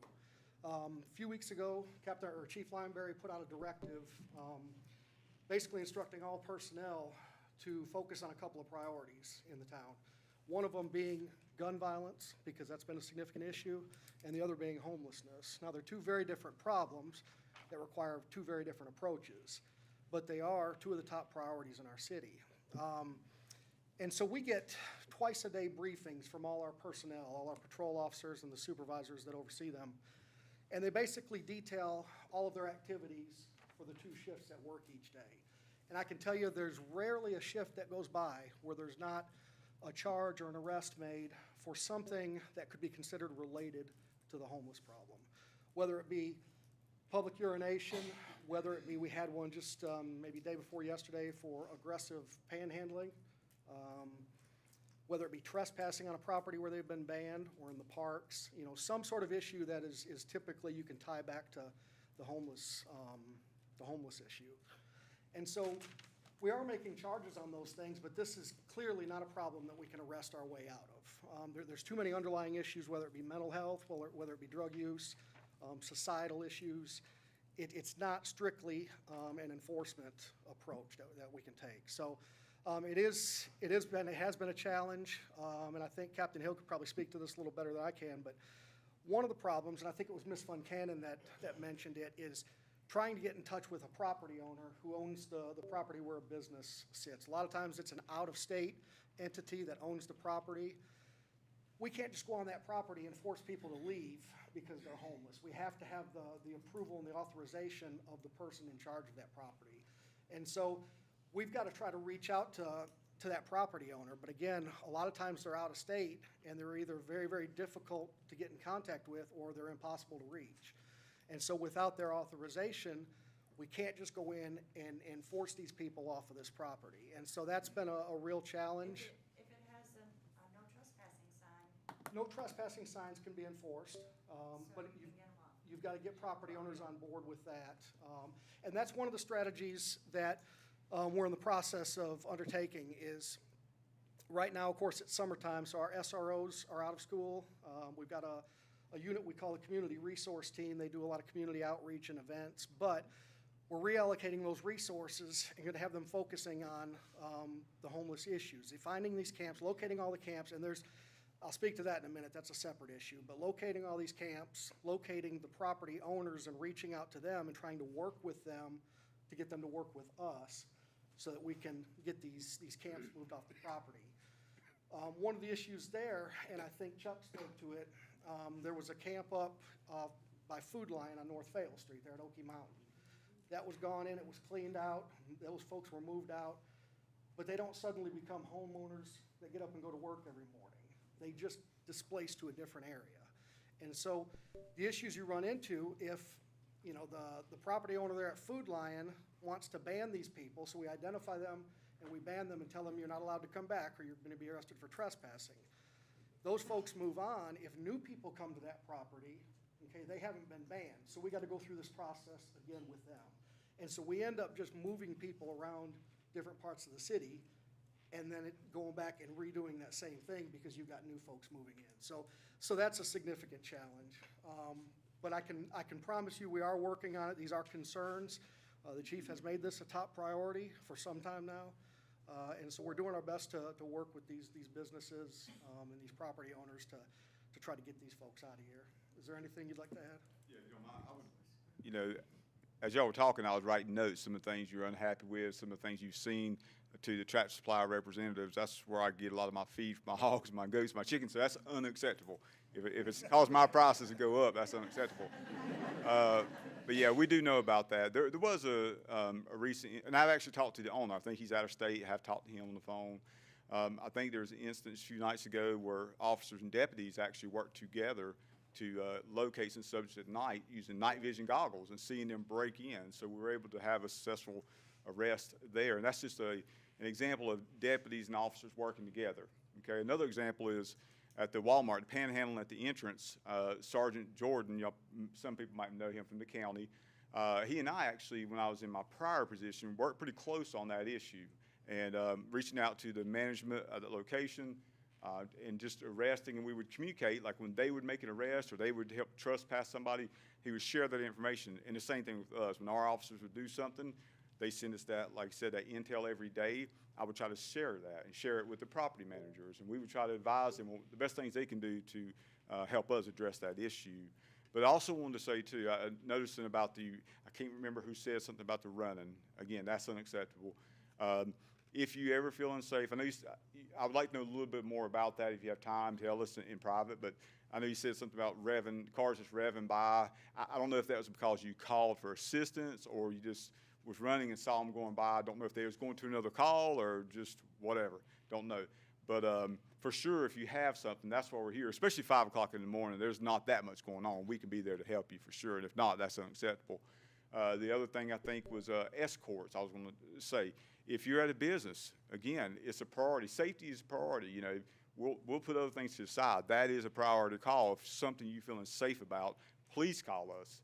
And if an officer doesn't come out and doesn't do an effective job, which I think most of them do, most of the ones that we work with are great men and women, but if you feel unsatisfied, let us know that, just like we're hearing you tonight. It's the only way we could address these issues. But yes, please, if you're working late or you're alone at a business, that's something we do, an escort. It's called a 1059. That's what they give us, and we'll go to it. No problem, okay? Thank you, guys. Appreciate it.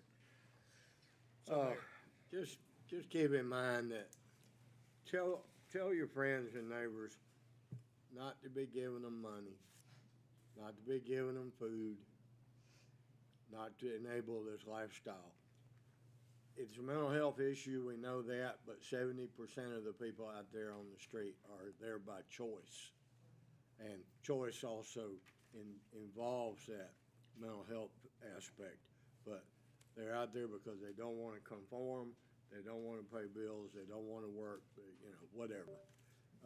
And we just need to make sure that they can't find what they need here, that they know they're unwelcome here. And if I could, I'd put them on a bus and send them somewhere else. Hmm? The Constitution of the United States says we can't.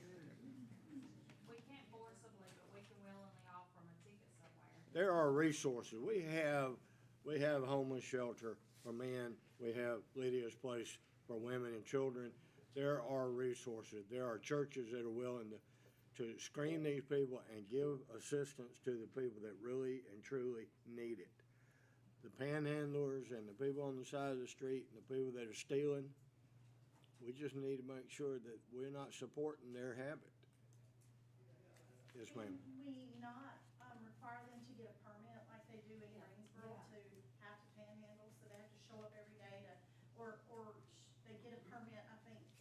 person's allowed to do it on Tuesdays and whatever, at what corner. I mean, seriously, that's. I don't that's think how they- that's exactly Well, accurate. I think they do something similar to that in Greensboro. I think Greensboro now have signs up on most of the intersections. On their median, they will not allow people to stand on their medians.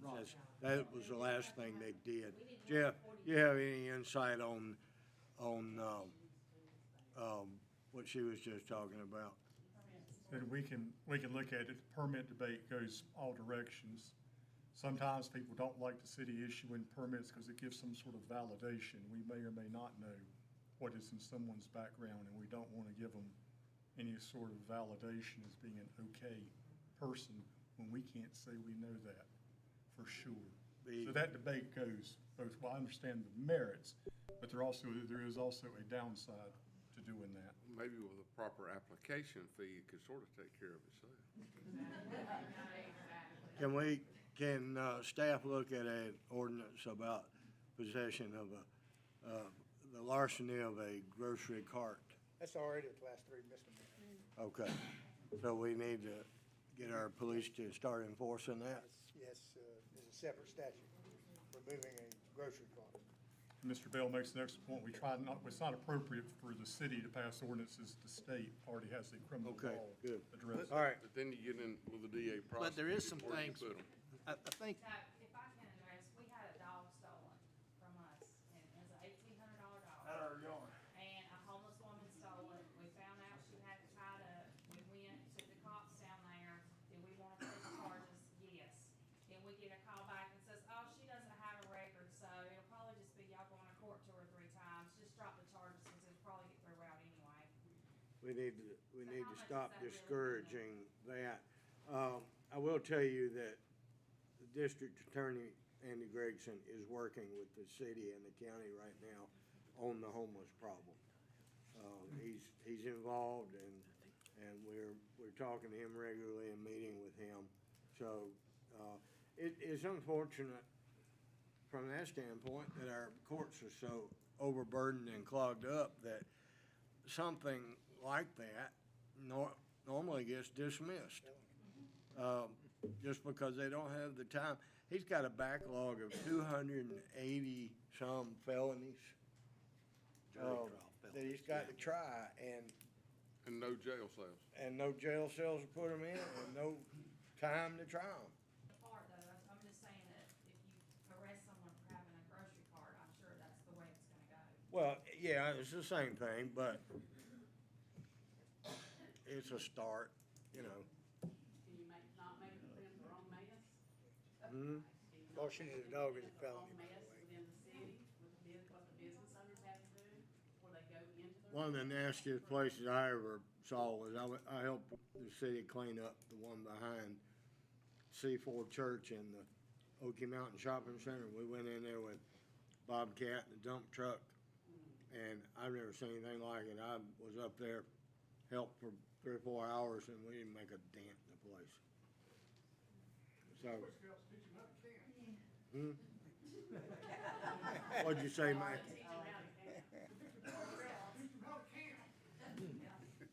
Well, they're doing a pretty good job of camping. We just don't want them camping here. I want to say something about Chuck. I did a web email yesterday to the city about the store beside of us and the situation. And within an hour and a half, Chuck had already replied to me and said, I'm at the property now. Chuck does this all day, every day. So I thank you, Chuck, for responding as fast as you did. Chuck, you don't respond to me that fast. I got his number now. All right. Can I let you see the last few pictures on this? Yes, ma'am. There's a cord and the needles found in our neighborhood, and then there's a bed moved in That's on the property with a whole safari camp right there. Yep, and they've got the flag backwards. Oh. I just want to make sure, and there's a cart they were trying to carry from one side of the road. My question is on this gate that Is y'all that our have- right of way? That's our sewer right of way, and our gate. Oh, yes. This side of the road and the other side of the road. And so y'all And have. we used to let those grow up. We let those water right of ways grow up, water sewer outfall lines. The state made us start mowing them. Yeah. you maintain them for them, to have a Yep. nice walkway. It ain't gonna need to be moved, they got more sleep. All right, well, there are no easy answers to that. And what I've told you is my standpoint, you know, what I see from my standpoint, I know a lot of it sounded like excuses. But I want you to understand, we are working on it, we are trying. Chuck spends all day, every day on it. And I've even called him. Did you ever make it out to that one place at midnight? So, I mean, he also does other code work, but like noise abatement and stuff like that. But he spends 99% of his time on homeless. All right, so we will move on. We've got quite an agenda here ahead of us. If those of you that are here are just here for this last discussion, and you want to slip out and not listen to the rest of the boring agenda, I will give you a couple of minutes to do that. I would ask that once you get out in the hall, don't stand out there and talk. If you're gonna talk, go downstairs. Oh, there's a jurisdictional map too. There are a couple other things, so. Thank you, guys. Thank y'all, appreciate it. Finding the root source of where these funds are coming from, like finding the head of the Nile. All right, we've just spent the last 2 hours, 2.5 hours On housing. talking about homeless and public comments. Now is the time for public comment period. Is anyone in the audience that wants to address the council on items of public business or concern that hadn't already been heard? Good. We'll move on. Where is my agenda? Turn it over. All right, council. Okay, I will open a public hearing for proposed appropriations for economic development purposes that are not for business location incentives or related to real property. Yes, ma'am. Debbie. Good evening, Mayor, Council. This is the advertised time for the economic. I apologize for interrupting. Mr. Mayor, before we move forward, we needed to deal with that recusal motion that we were talking about. Sorry. The recusal motion that we were talking about before we move any further. Okay, well, Ms. Heath and I have a direct conflict involving this next item on the agenda, so I will entertain a motion to recuse Councilwoman Heath and Mayor Smith for this next, only for the next discussion. Mayor, I move that you and Councilwoman Heath be Have a motion by Mr. Bell to recuse the two of us. Do I have a second? Second.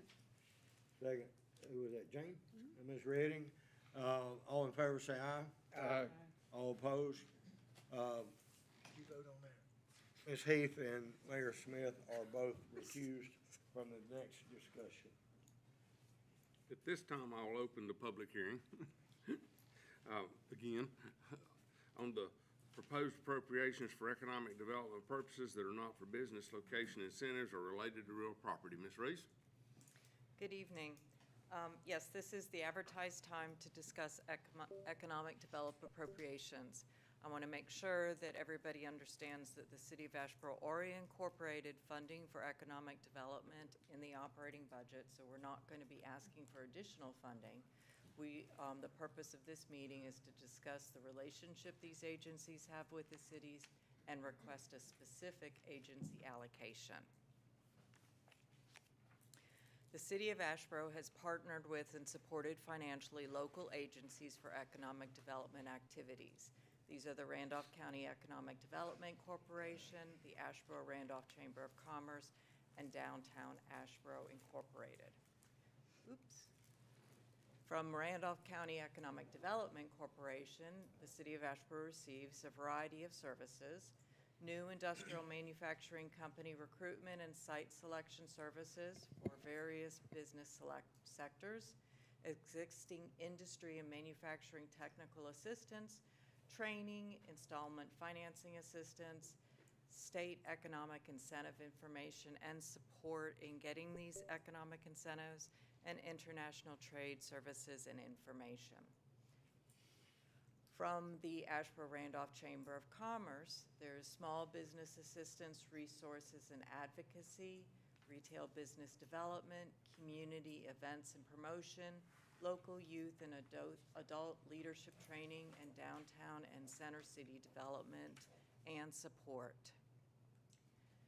And from Downtown Asheboro Incorporated, we have administration of the Main Street program by the DAI Board of Directors and a full-time employee, creation and implementation of annual economic development plan through the Main Street America 4-point approach to downtown revitalization, statistical feedback and program evaluation of downtown revitalization activities, training and technical assistance from North Carolina Main Street and Rural Planning Center, downtown business assistance, retention, recruitment, and resources, and promotion of downtown through various media formats and public events.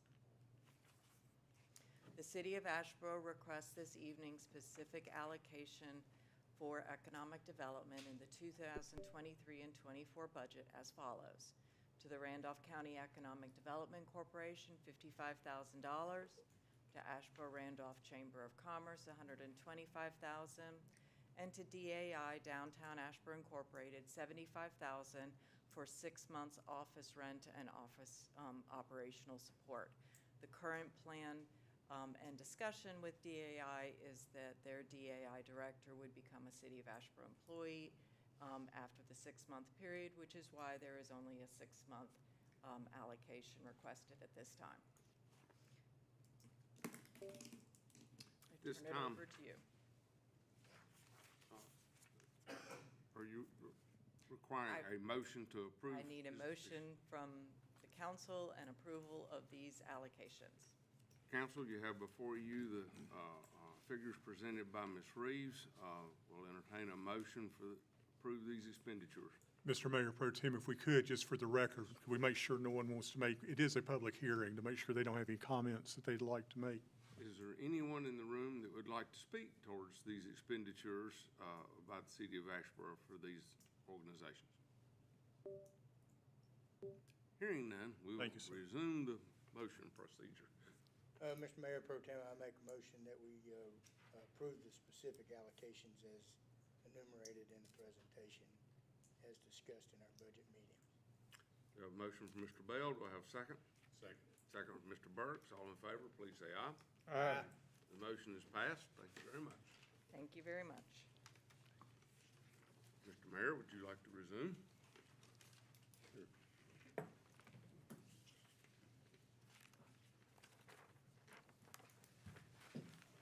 Council, you have in front of you the consent agenda. Is there any item on the consent agenda you would like to remove for individual discussion or consideration?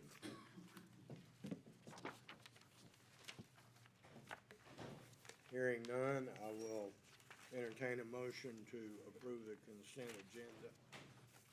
Mayor, I move we approve the consent agenda as presented. I have a motion by Mr. Burks to approve the consent agenda. Do I have a second? Second. Second, Ms. Heath. Any discussion? All in favor, say aye. Aye. All opposed? Consent agenda is approved. Item 12, Mr. Nuttall. You have a legislative hearing, RZ 23-11, a request to rezone property located at 159 North Street, and property north of 148 North Street. Mr. Sugg, since I'm an abutting property owner, do I need to recuse here? It would be a worthwhile motion to request. Do I have a motion to allow me to recuse for this item? So moved. Motion by Ms. Heath, second. Second. Second, Mr. Swears. Discussion. All in favor, say aye. Aye. All opposed? Motion carries. Mayor is recused from this discussion on item 12A. Mr. Nuttall, would you please present item 12A? Thank you, Mr. Moffitt. On this request, this is actually the city that has filed this application for city-owned property located at 159 North Street. I'll point out in the application, the staff report, there is a reference to 113 and 115 North Street. That came from an erroneous address assignment that we picked up from the county GIS system. So the only address on this parcel, and it is what we've advertised, is 159 North Street. This, of course, is the former Acme property that the city purchased at the end of last year. It's presently mostly zoned I-2 General District Industrial. Of course, that's consistent with the historical operations of the property, but there's also some general commercial designation on the property and a very small amount of B3 commercial designation as well. Our request and recommendation is to take this property into more of a mixed-use district, the office and apartment zoning district. There are two Randolph County pins involved with this request, just over 2.5 acres, of course, formerly a manufacturing, processing, and assembly use, which has ceased operations, and the city no longer claims any industrial status or use of the property.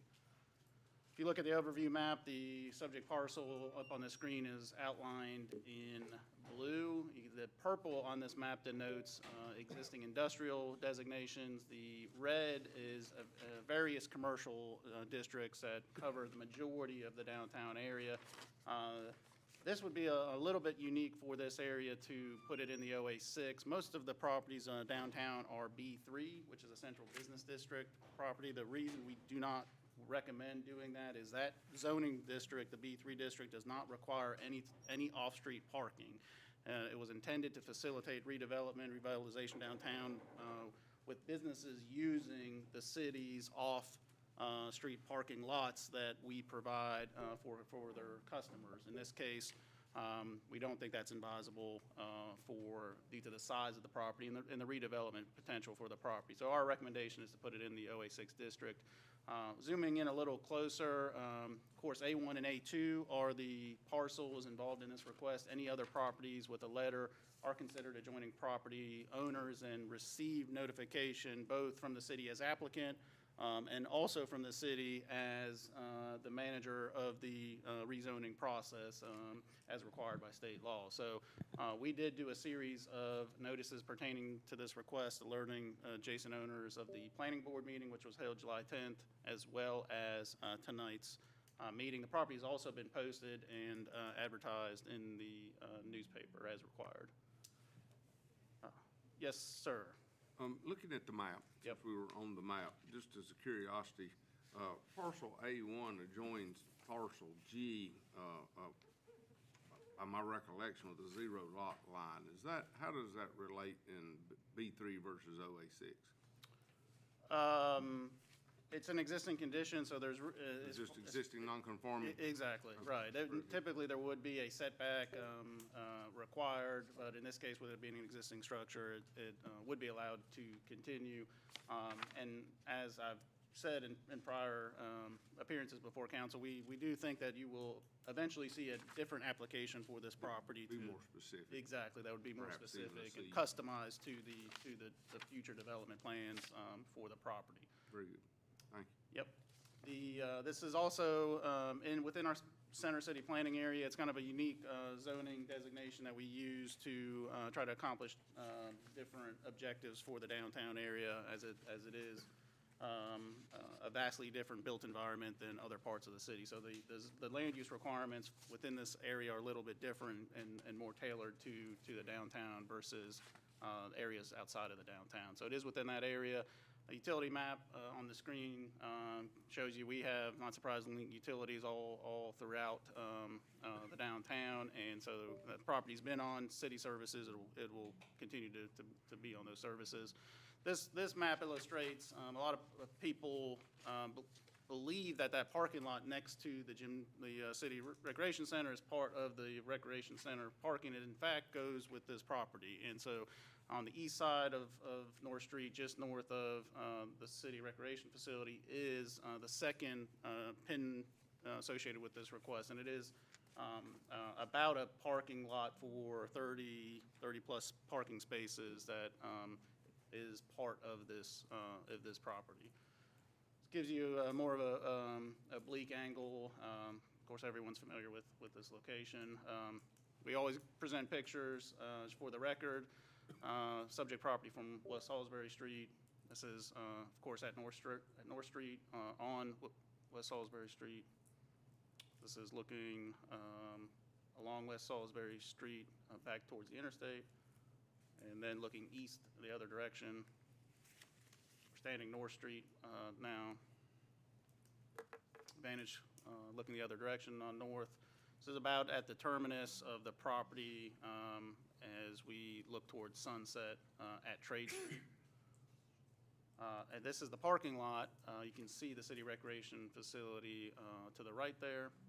This is also requested to be brought into the OA6 district.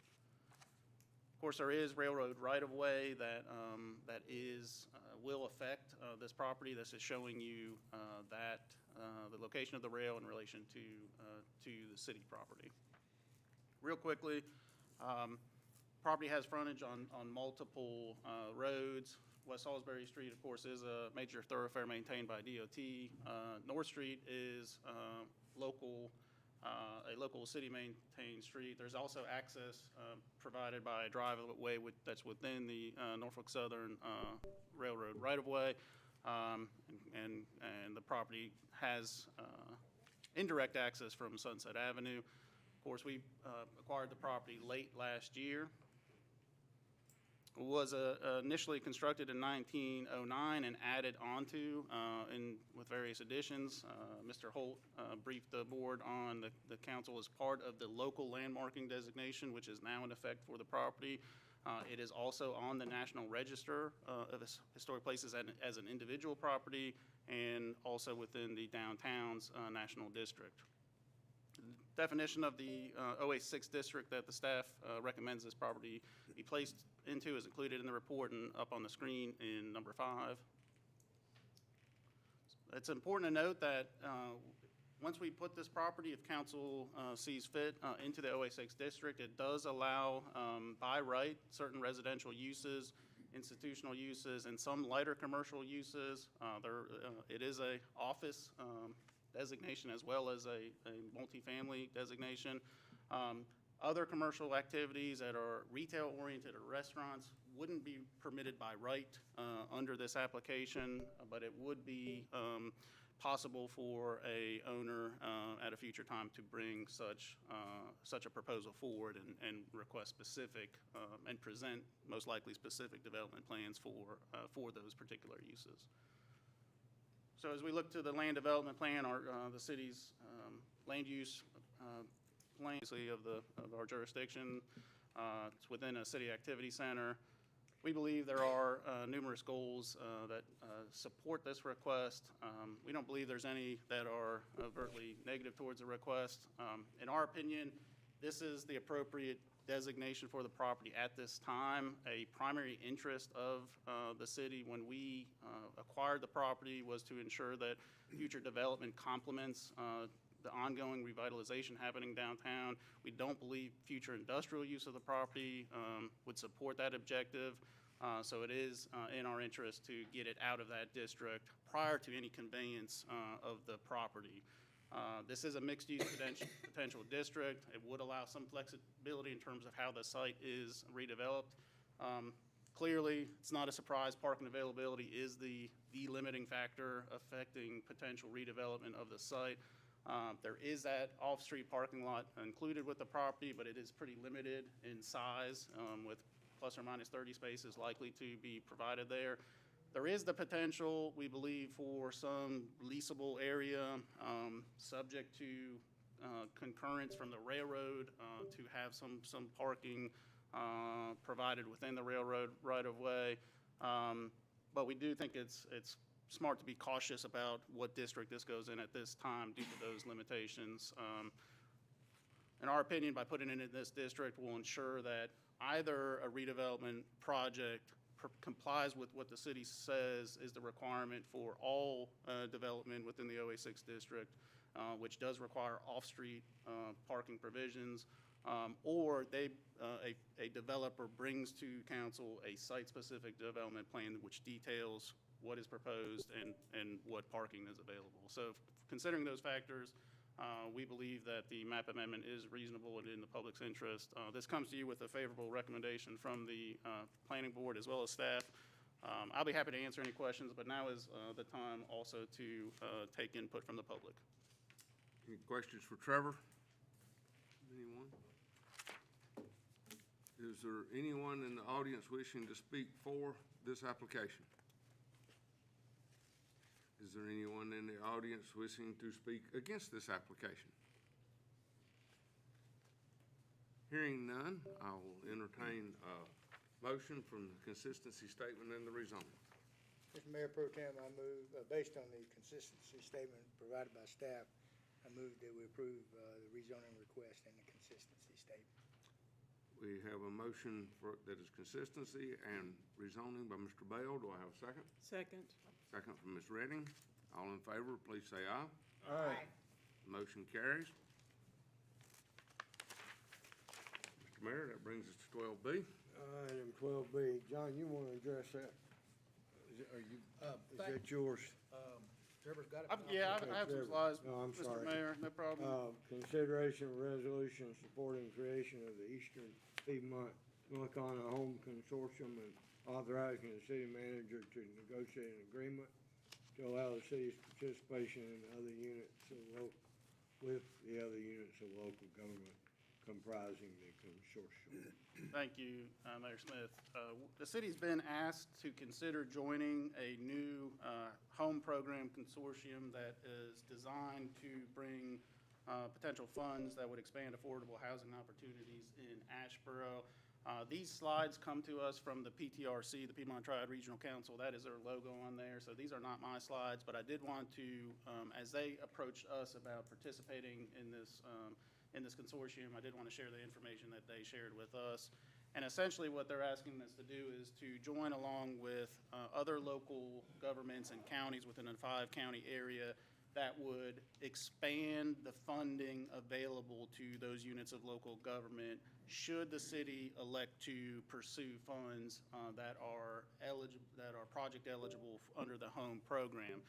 The home program typically focuses on rehabilitation of housing. It can provide assistance to home buyers. It can provide tenant-based rental assistance, as well as new construction of housing if the city were to want to pursue those goals.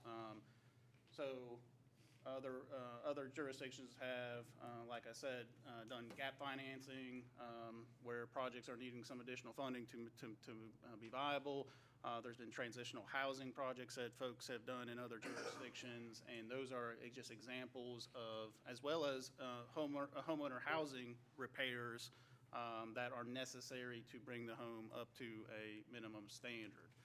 So all around us, there are counties that participate in this consortium. Winston-Salem and Forsyth County have one, Greensboro, Guilford County, Surrey, Stokes, Yadkin, and Davie. We would join in a new unit that would cover Alamance, Caswell, Davidson, Montgomery, Randolph, and Rockingham. In essence, if we adopt this resolution this evening, the funding eligible to those units of local government would be increased by our participation. It's not a guarantee that any funding would automatically flow to the city, but it would make us eligible to pursue funds, and it would expand that pot of money that the consortium can pursue. So the city of Burlington is actually the lead on this project, and they, as well as the other units of local government, have asked us to participate. It's just some more information on this program. In our opinion, this is really a very limited risk venture for us to participate on. We do recommend that the council adopt the resolution that would allow the manager to execute and consider the agreements in order to get this in place. There is a fast approaching deadline. Should the city want to participate, we need to report back via PTRC to HUD within the next several days. So it is our recommendation for adoption of this resolution authorizing participation. I'll be happy to try and answer any questions. This is not a public hearing item, Mr. Mayor, but you obviously are free to. Questions of Mr. Nuttall? Just wordsmithing a little bit. No, we're not really creating a consortium. We're just agreeing to join the consortium. Yes, ma'am. That's correct. Okay. And we are not the administrative lead, and so we don't anticipate incurring costs as a part of participation unless we decide to pursue a project, and we, of course, would have some role in administrating the project. Anybody else? Mayor, I move we adopt a resolution supporting the manager's authority to join the consortium by reference. I have a motion by Mr. Bell to adopt by reference. May I have a second? Second. Second, Mr. Swears. Discussion. All in favor, say aye. Aye. All opposed? Motion carries. Thank you, sir. Mr. Moffett, item 13, Mayor Pro Tem Walker Moffett will introduce for consideration a resolution in support of improvements to North Carolina Highway 42 meant to ensure safe and efficient roadway conditions and support recent economic development investments. Thank you, Mr. Mayor. As I'm sure y'all are aware, those of us here and in the audience, as a result of meetings and presentations of residents in the area, especially encouraged by Mr. Durham. Well, no, you're quite on time. You've missed quite the show earlier today. In an effort to improve the intersection of Salisbury, NC 42, Old Lexington Road, Sunset intersection, the order of business to begin that is I serve as a representative on the Piedmont Triad RPO as an elected official, and Trevor as a staff official, made up of two types of committees. The first thing to get something implemented along these lines is to have a project created. And the NCDOT is the only one that can establish that, to do that project. And so these projects originate from these planning organizations, and then they become prioritized and scored and take on a life of their own. But it has to be birthed first before we can do that. And the primary way that sort of thing happens when a governing body has an interest in a particular project is we pass a resolution of support for it, and then it's introduced to the Department of Transportation and hopefully gets on the STIP program. So having give that preface, I suppose it would be most efficient to read the resolution for everyone to hear it as. This is a resolution in support of improvements to West Salisbury Street and Lexington Road in Randolph County. Whereas the public consistently has raised concerns to city elected officials about the safety and functionality of West Salisbury Street as the roadway merges with Lexington Road west of Interstate 73-74 in the city of Asheboro, Randolph County. And whereas in response to these concerns, the city commissioned a traffic evaluation that was completed by Ramey Kemp and Associates in 2022. And whereas the traffic study produced various recommendations that could be implemented to address issues identified by the public, including installation of new signalization or an elongated peanut roundabout. And whereas while the traffic evaluation did not identify existing data to substantiate a finding of unsafe conditions presently, the city of Asheboro is finishing significant renovations to McCrary Park, a city-owned historic baseball field primarily accessible from West Salisbury Street and Lexington Road, that are likely to generate a substantial increase to attendance and, as a result, traffic on said roadway. And whereas it is in the public's interest to ensure the safe and efficient movement of vehicles traveling along West Salisbury Street and Lexington Road to visit McCrary Park and to access the many neighborhoods in the area, and wherever it is also in the public's interest to maximize the return on economic development investments by ensuring the public street network is designed and prepared to support such efforts. And whereas the expected increase in vehicular traffic to Lexington Road as a result of the McCrary Park renovations could be reasonably expected to affect the safety and function of the public street network and increase congestion, effects that would be deleterious to public well-being and welfare. Now, therefore, be it resolved by the City Council of the City of Asheboro that the North Carolina Department of Transportation hereby respectfully is requested to study, design, and implement improvements to West Salisbury Street and Lexington Road in Randolph County to ensure the continued safety and orderly movement of motor vehicles and support economic development investments made by the City of Asheboro. This resolution was adopted by the Asheboro City Council in open session during a regular meeting held on the 10th day of August 2023. I will also add the commentary that the DOT has to have motivation and justification, and that is the specific reason for the inclusion of the mention of the investment in McCrary Ballpark. It will score higher points that it is included as an economic development project in addition to a safety project. So hopefully that satisfies curiosity about the presentation and its purpose. That's what I'm requesting, that we pass this resolution, and Trevor and I will forward it on to the appropriate people.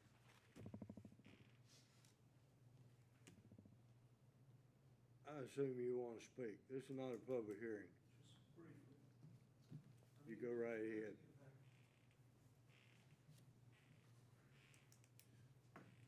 My first question was that, which I think you have very adequately answered, was what was the purpose behind the resolution?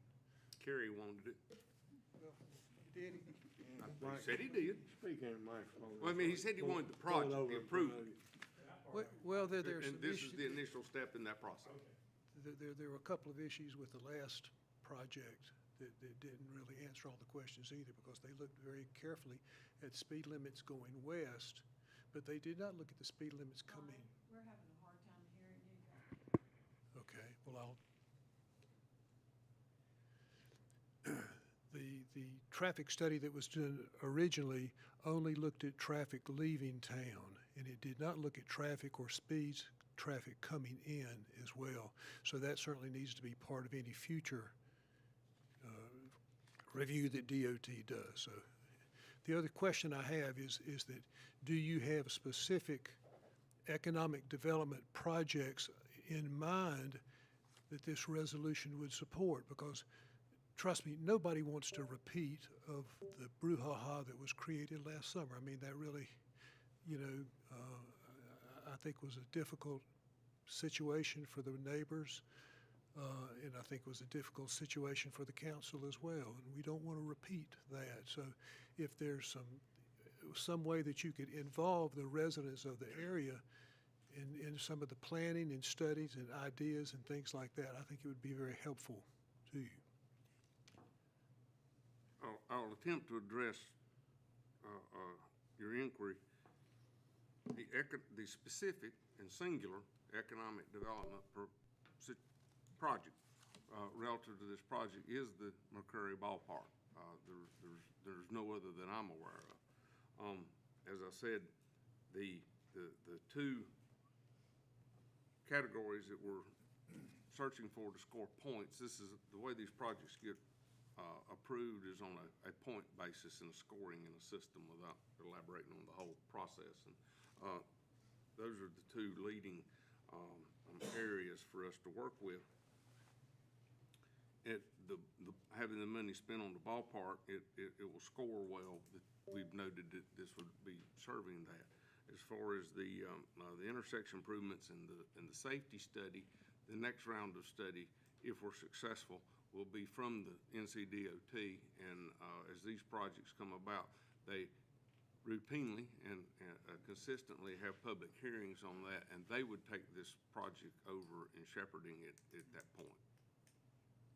But do you have any current plans for specific improvements or changes or modifications to the intersection? To the intersection? Yes. Well, we have our study that had the signalized interchange, and then also had what they call an elongated peanut roundabout, which was the recommended solution due to it was, had a higher traffic flow and was less expensive. Another point that is directly safety, that irrespective of what the ballpark involves. But Correct. if you look at the westbound Salisbury Street, on the Salisbury side of the bridge as opposed to the Sunset side of the bridge, you'll notice that there is no turn signal, left-hand turn signal on that side, whereas there is on the Sunset Avenue part. And the Sunset one did not originally have the turn signal. It came as a direct result of a specific fatality that made that. And if you're on this, if you are traveling east on Salisbury and you want to make a left-hand turn to go north on 73, if there is a vehicle in front of you in the other direction, you cannot see it. And I have seen wrecks there after wreck. I've had close issues myself. So that really, from a safety standpoint, needs to be at the top of the list before we have a fatality on that side, like we had a fatality that I'm sure some of you remember as I do on the other. Couldn't agree more, and that's exactly what we're trying to achieve here.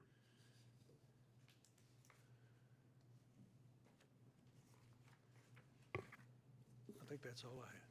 Thank you. Is there anyone else who wants to address council on this proposal? Come on up, Mr. Durham. Hope each of you got the email that I sent to you thanking you for pursuing this situation. As a point of clarification, and I think this might have been in a conversation that you and I had after a meeting several months ago, Chip, was that DOT tends to like the city or the municipality involved to ante up some of the money. Is that correct? Does that help in the prioritization that the DOT has on projects like this? It may. We've given them our Ramey Kemp analysis. I'm sorry? We've given DOT our Ramey Kemp that we paid for. Right. We've requested them, as Mr. Moppett clearly stated, they come back to us, put it through the RPO, get it on the STIP. So that's what we're doing tonight. Okay. To answer your question in a little more detail, the highway department is always, just as any other organization is welcome to receiving money, matching funds. And you can score your project higher if you, and it would be premature to do this, to do that. But they're usually working 5% increments, and 20% is a big number as far as percentage wise. One of the reasons you see so many projects around the larger cities, Greensboro, Charlotte is the copay hog, as we call them. Their budget is so big they can buy their way into these projects. And you know, when they get on the 80-20 deal, they just keep going. You know, Asheboro's budget doesn't allow for that sort of. Well, I guess my concern is I know the city has more on their plate than they can probably handle right now, and so this would probably not be a good. One time you had said that you were looking ahead in the next year's budget for putting some funding for traffic signals or something. There was some conversation we had. We've been asked by folks to have more speeding and that kind of. You know, like putting a permanent one on the Right. speed limit sign, that type, like I showed you at the Troy highway. It's highly likely a process. Just give you I do this for, as you know, for a living right. all day, every day. From where we're at right now, 24 months will be a short fuse. Okay. That was going to be my next question, so thank you for answering. And I even hear some smirking of over there, but you know, that would be, you know, to get it, I don't know that you could fast track it in 24 months at the 20% copay, but it will take design time. One of the reasons for the peanut elongated roundabout was they believed it could be fit within the existing right-of-way, because if you have to have right-of-way acquisition, you can add another 18 months to that just to get that process started. Are you thinking the peanut would work with the current roadway? Well, Ramey Kemp does. I'd really like to see that report someday. One other comment that I would make. My wife and I walk along those roads all the time, game days and not. Where we have the most difficulty is on the evening or the day games where there are so many trucks and other vehicles parked on Southway. And my suggestion, in order to make it easy for vehicular traffic, is to put up no parking signs on Southway around there. I compliment you on what you have done with the parking lots and what you're continuing to do there. I think that's going to be very critical. But until they're finished, I don't know. But I would very much suggest that you have no parking on Southway around, because. That's our intention. All right. Okay. We're hoping to curb and gutter one side of that, I think, on the ballpark side, and not allow parking up in front of the apartments, the duplex and the office building. But people have been going there for 50 years, gonna park on the road. And we're a long way from finishing the parking lot. We've got another parking lot behind the outfield fence. So, it was a little tight for the regional, but only because people weren't paying attention to the proper parking, the lines and whatnot. But once we get it paved and marked, it'll be a lot better. Get the other lot finished, tied together. So, all right, any questions of Mr. Moffett? Mayor, I move we approve the resolution to pass this along up the chain. Have a motion by Mr. Bell to approve the resolution. Do I have a second? Second. Second, Ms. Heath. Discussion. All in favor, say aye. Aye. All opposed, motion carries. Mr. Leonard. Item 14A, consideration of a change order between the city and Simcon Company for additional electrical work on the 80 by 80 corporate hangar. Thank you, Mr. Mayor. You have in your packets a proposal from Simcom Company LLC for a change order for the additional electrical work as requested by the future tenant of the hangar. This site is eligible, or this work is eligible for the standard non-primary entitlement 90-10, and it's a total of $5,204. There's our part. No, that's the total. Part. So our part would be $520.40. I was gonna ask you how long it would take us to get that back, but I don't think I need to. So staff recommends approval. Popcorn at the air show ought to cover this. All right, questions? May I have a motion? Mayor, I move we approve the change order. Have a motion by Mr. Bell to approve the change order, 14A. Do I have a second? Second. Second, Mr. Burks. Any discussion? All in favor, say aye. Aye. All opposed? Before we go on, Mayor Michael, when do you expect to take ownership of it? We were hoping to finish completion by August the 25th. However, we've run into a little issue with the concrete apron, the approval through the contractor's having issues getting approval from the state with their concrete mix. So we don't know how much that's going to push it out. Probably will get into some liquidated damages on that. Is it already on the ground? The apron is not. Everything else, the building is up, the door is up, and the slab is in place. It's just the apron is all that's left. All right. Who's the tenant? I'm not sure who the tenant is. For the big hangar? For the new big hangar? Yeah. Sky Equipment. Oh, okay. Chad. Branson. Mm-hmm. They've already bought two airplanes so far. They bought a Cherokee and they bought a Mooney this week. I've heard that, and he's up there every day checking on it. I do know that. And they He are. wants to get them indoors, does he? Mm-hmm. All right. They're currently searching for Okay, we voted Lots. on that, right? the big single engine turbine. Item 14B, request from Airport Authority for City Council to authorize Dixon to begin construction of a new T-hangar. Yes, sir. With the success of the current 80 by 80 hangar project, already having a prospective tenant and with the existing waiting list of approximately 23 possible tenants for hangar space at the airport. That's current at the airport, and at their last regularly, can you change the slide for me? Please, sir? Not changing? Okay. At their last regularly quarter meeting on July 18th, 2023, the Asheboro Airport Authority members voted unanimously to request the City Council to approve to investigate building a new set of T hangars at the airport. It's going to be a 10-unit. It'd be the first one. This shows it'd be the top one on there if you're looking at it. Southernmost portion.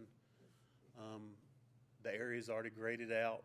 There's the 80 by 80 on that. The 80 by 80 is the blue, is sort of blue. That one right there. Oh, in the line closest to the. Right there is the 80 by Gotcha. 80. All right. It'd be this one here. So it'd be construction of this hangar, this taxi lane, and this taxi lane. And for the council, it's a T hangar because the planes park. Because they park nose to nose, yes, yes, sir. Like two Ts. So the project includes one 10-unit T hangar building with the associated taxi lanes. Design could be accomplished in the fall of 2023 with bidding during the winter and a contract awarded in early 2024. I'm just going to give you a approximate, if we started, depending on y'all's recommendation. Building procedures anticipated, I'm sorry, I apologize, got ahead of myself. Bidding during winter of 2023, contract award in early 2024, building procurement anticipation of 9 to 12 months, and construction would start approximately 2025 with completion of summer 2025.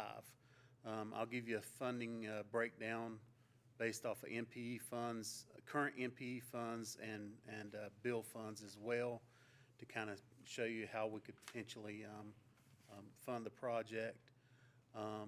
The corporate hangar that we're currently building will obligate the remaining, will obligate funds through our fiscal year 2024, leaving a balance of approximately $14,000 of MPE 2024.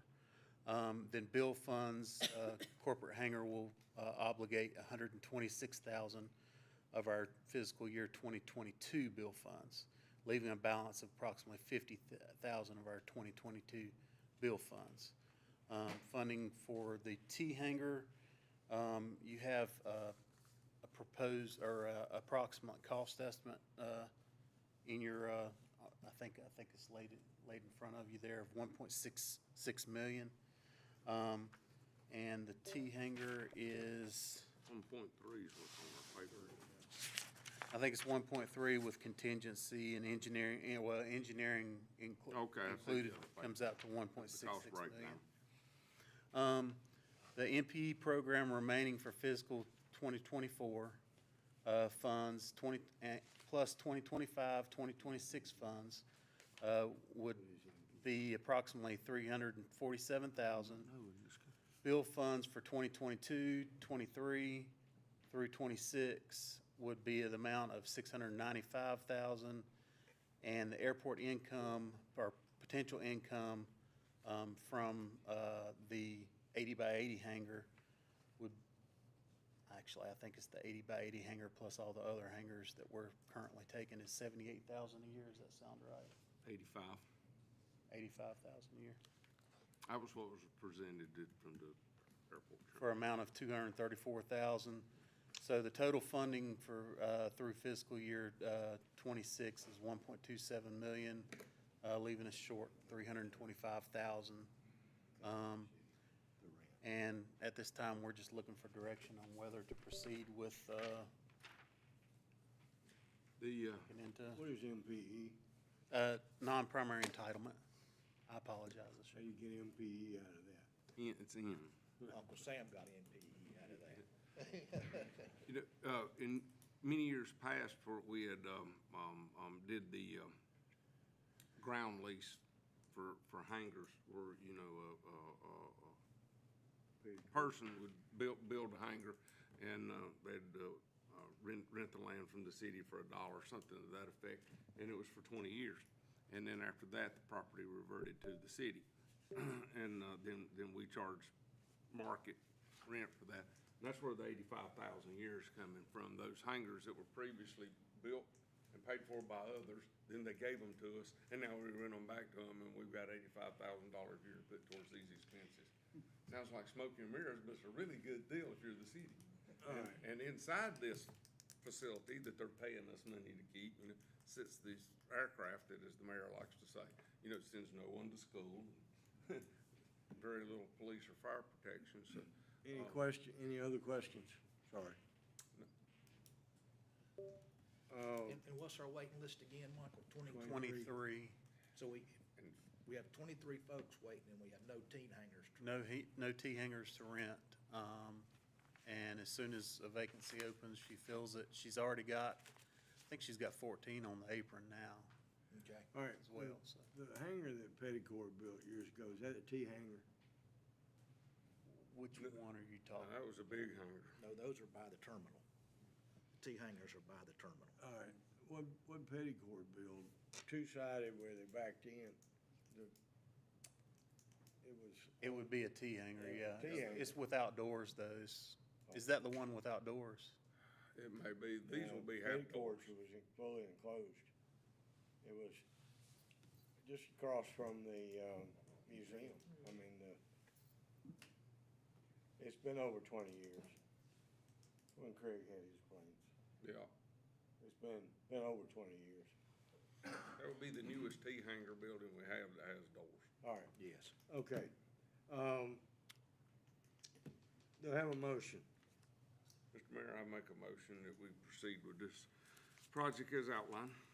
All right, do I have a second? I have a motion by Mr. Moffett. Do I have a second? Second. Second. Down there where? Second. Mr. Bell? All right, discussion? All in favor say aye. Aye. All opposed, motion carries. Item 15. Mr. Sherman, I believe you're up. Sorry you had to wait all night. I'm always at the end, Mr. Mayor.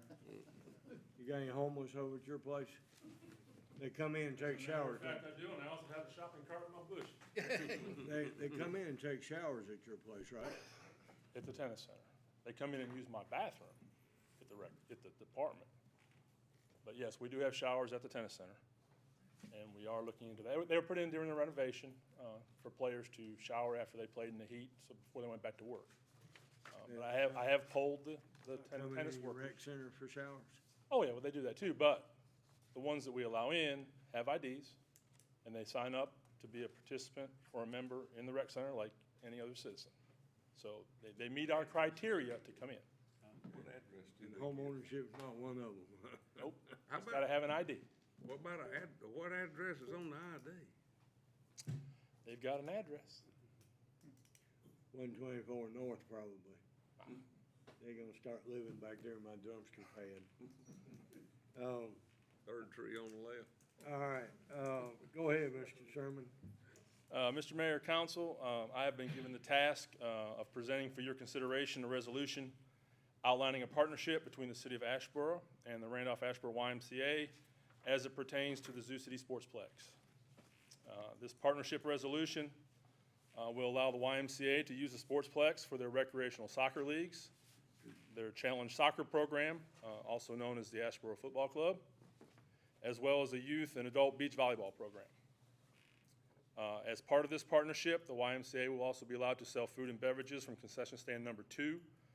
That is the concession stand down in the lower level between fields 5, 6, 7, and 8 for those events and be able to retain any profits from that.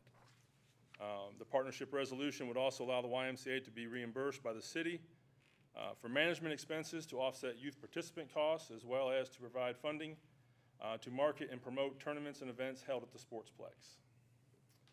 The city would retain the exclusive rights to all of the programming at the Sportsplex.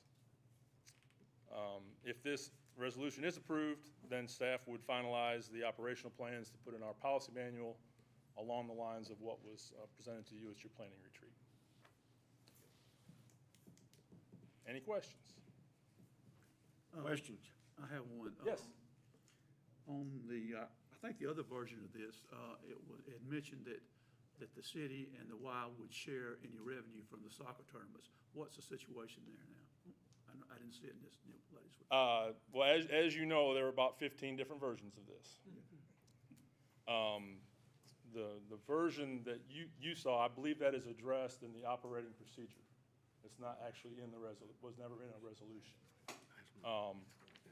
It is not proposed for that to be the case.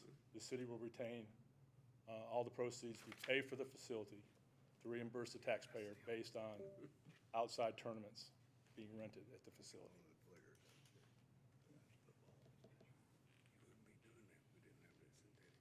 Other questions? Thank you, sir. Yes, sir. Patrick, you want to address council on this? Yeah. You don't have to. You know I like to talk. It may affect how we vote.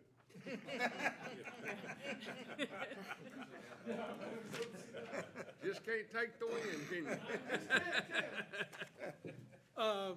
You know, there's been a lot of work done, and the first thing I want to say is I do want to thank John Ogburn, Charlie Swears, David Smith, and Jonathan, because it's been probably 3.5, 4 months of us just getting together, talking, coming up with the best solution for both of us.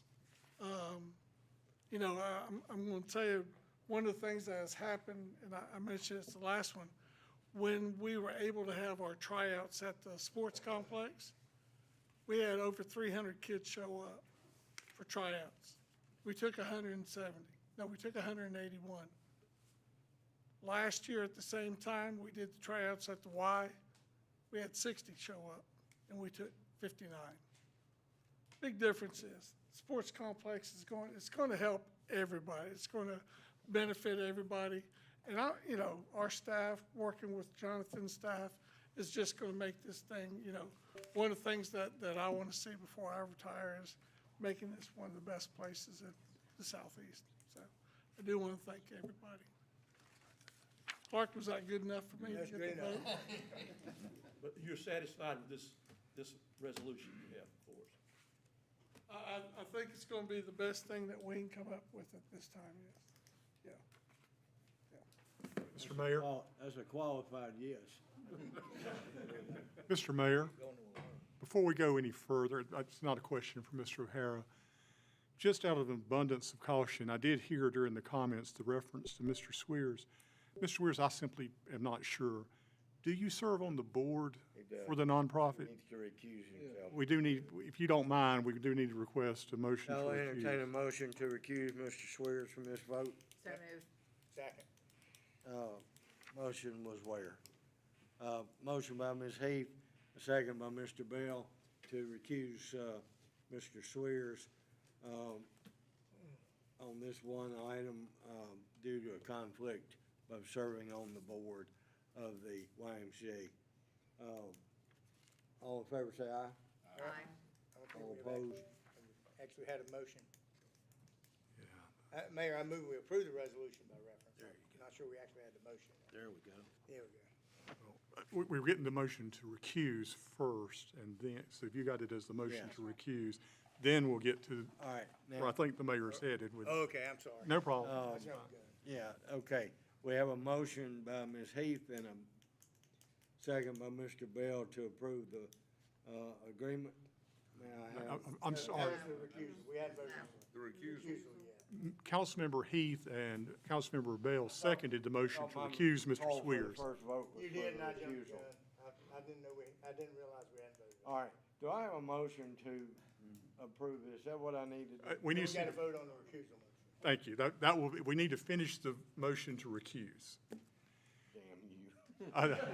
You did, and I can go ahead and say, you did nothing wrong. We were doing fine until Patrick took it. You better watch it, I brought my bodyguard with me. Do I have a motion Just tell Charlie not and to a raise his second hand. to recuse Mr. Swears.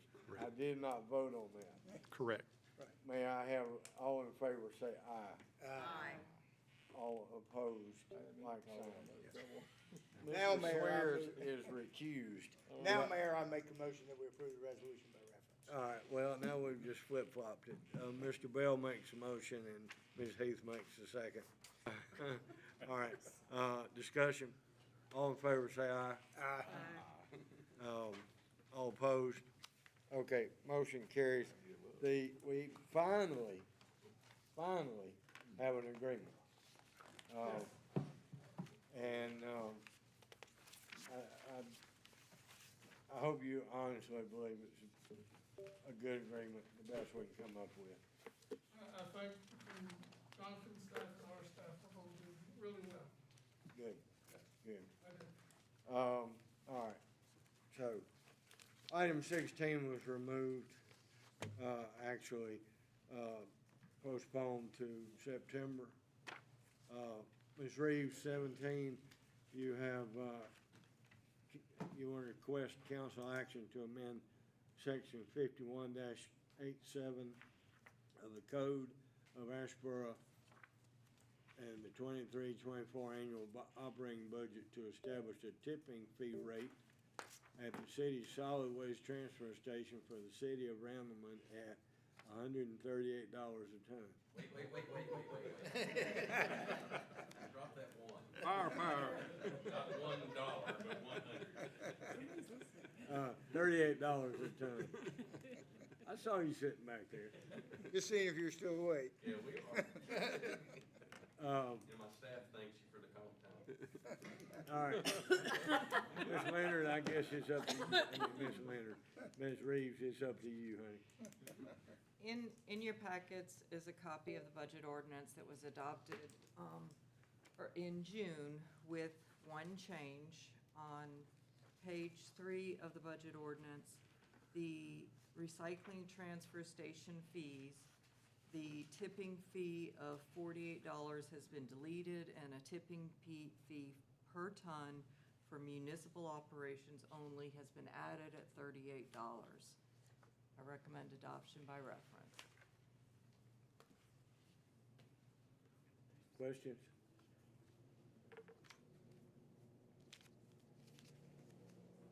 Okay, Mr. Patton. do you want to speak to this, Mr. Patton, or will you take your chances? You see how good Patrick did? Anything that confuses me this late at night is trouble. I understand. I'm confused too. Do I need to sign this? No. Okay.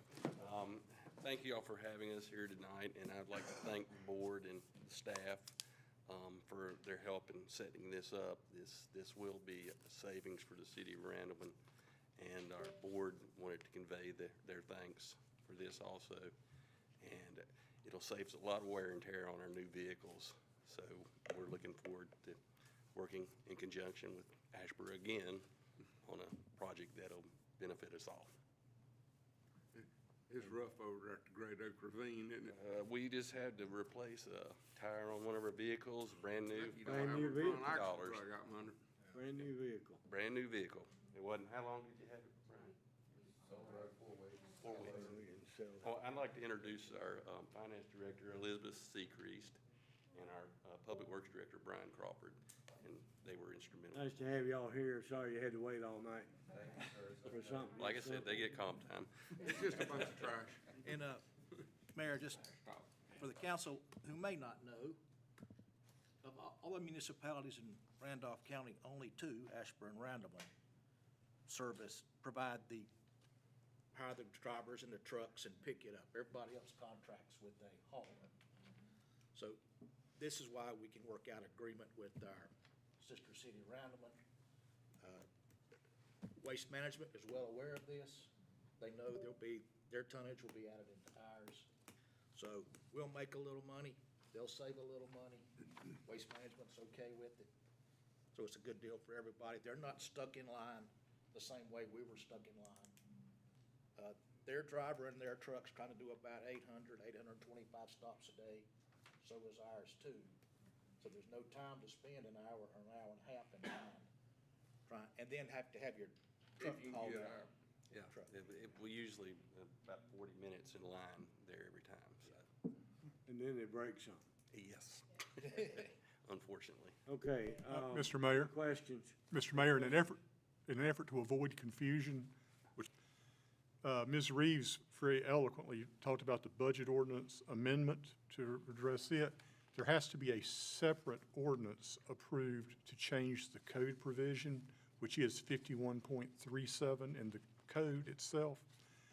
And so you can do that as a combined motion if you so choose, but I just wanted to bring it up so you can handle it at one time. And what this amendment does, it strikes the current provisions and makes it clear that the City of Asheboro transfer station is just for City of Asheboro operations with one exception.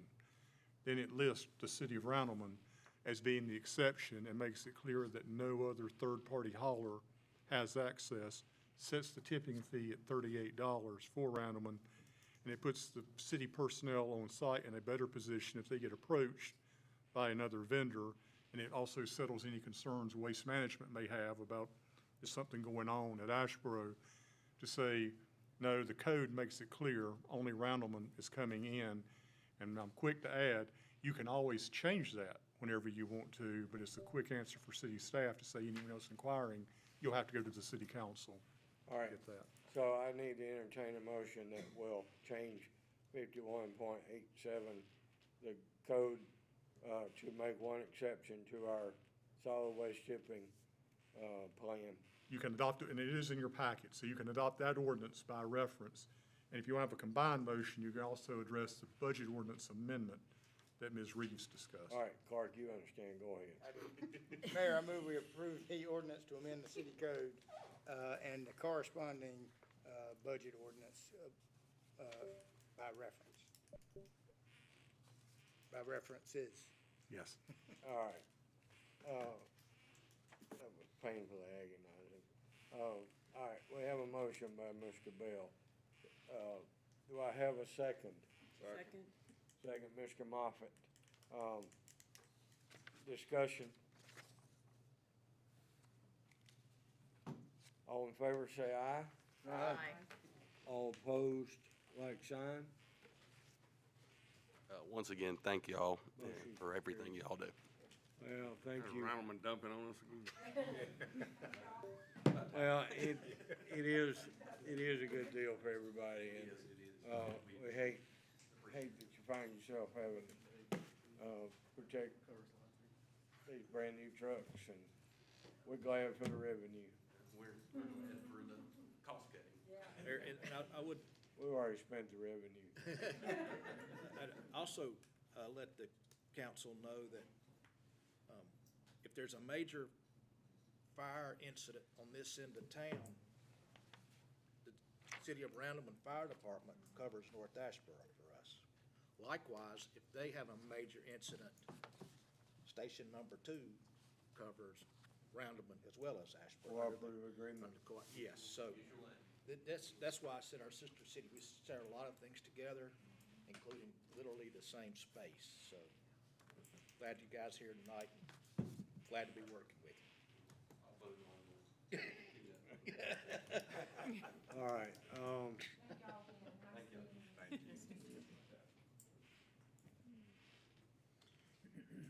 Okay, Mr. Leonard, I believe you're up with 18. Yes, sir. It's consideration of a petition received from Darren Lucas requesting contiguous annexation. Yes, sir. This is for a parcel on Crestview Church Road, or at the intersection of Crestview Church Road and Zoo Parkway, containing 9.921 acres. This item was presented at the July City Council meeting. The resolution has been properly advertised, and now's the time for the public hearing. I'll open the public hearing. Is there anyone in the audience who would like to address council regarding this item of annexation? Hearing none, I'll move to deliberative phase. Do I have a motion to change the ordinance to extend the corporate limits of the city of Asheboro? Just got one question, Mayor. I don't want to be difficult. This is 9.847, this is 9.921. Is it the same property or is it the resolution? The ordinance is based off of what the actual meets and bounds description showed from the surveyor. But it's the same? It's the same property. Just for clarification. Which one makes this more tax money? That's right. Mayor, I move we adopt the ordinance extending the city limits by reference. All right, have anybody down there wants to second that? Second? Ms. Redding seconds. Discussion? All in favor say aye. Aye. All opposed? Motion carries. Thank you. Item 18B, consideration of petition received from Larry McKenzie requesting the contiguous annexation of a parcel located at the end of Kelly Circle containing 1.34 acres. Yes, sir, Mr. Mayor. This is a parcel containing 1.34 acres located at the end of Kelly Circle. You have in your packets a resolution prepared by the city attorney that directs the city clerk to take the required actions, and staff recommends adoption by reference, of this resolution by reference. Anyone in the audience that would like to? No, this is not a public hearing, is it? No, it's not.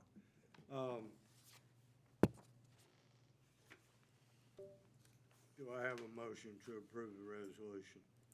Mayor, I'll move we approve the resolution directing the city clerk to investigate the annexation petition related to Kelly Circle.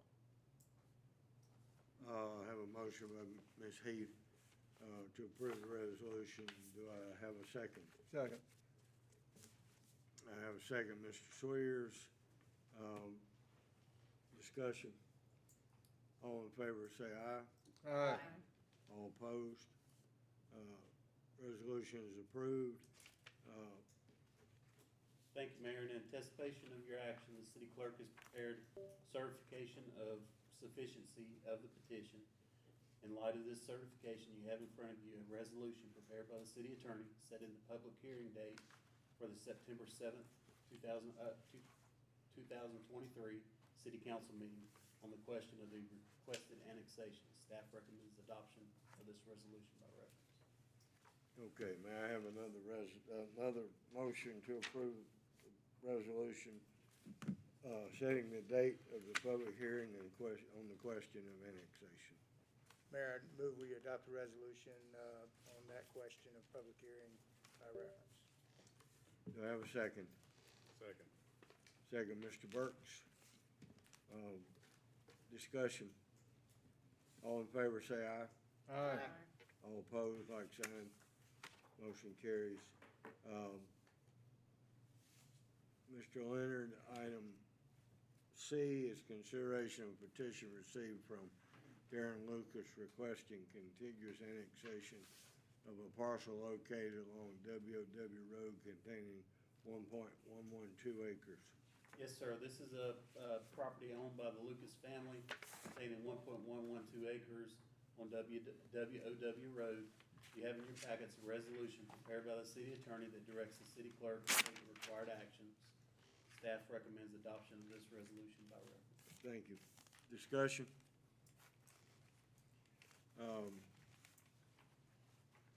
May I have a motion approving this resolution? Mayor, I move we adopt the resolution directing the city clerk to investigate this by reference.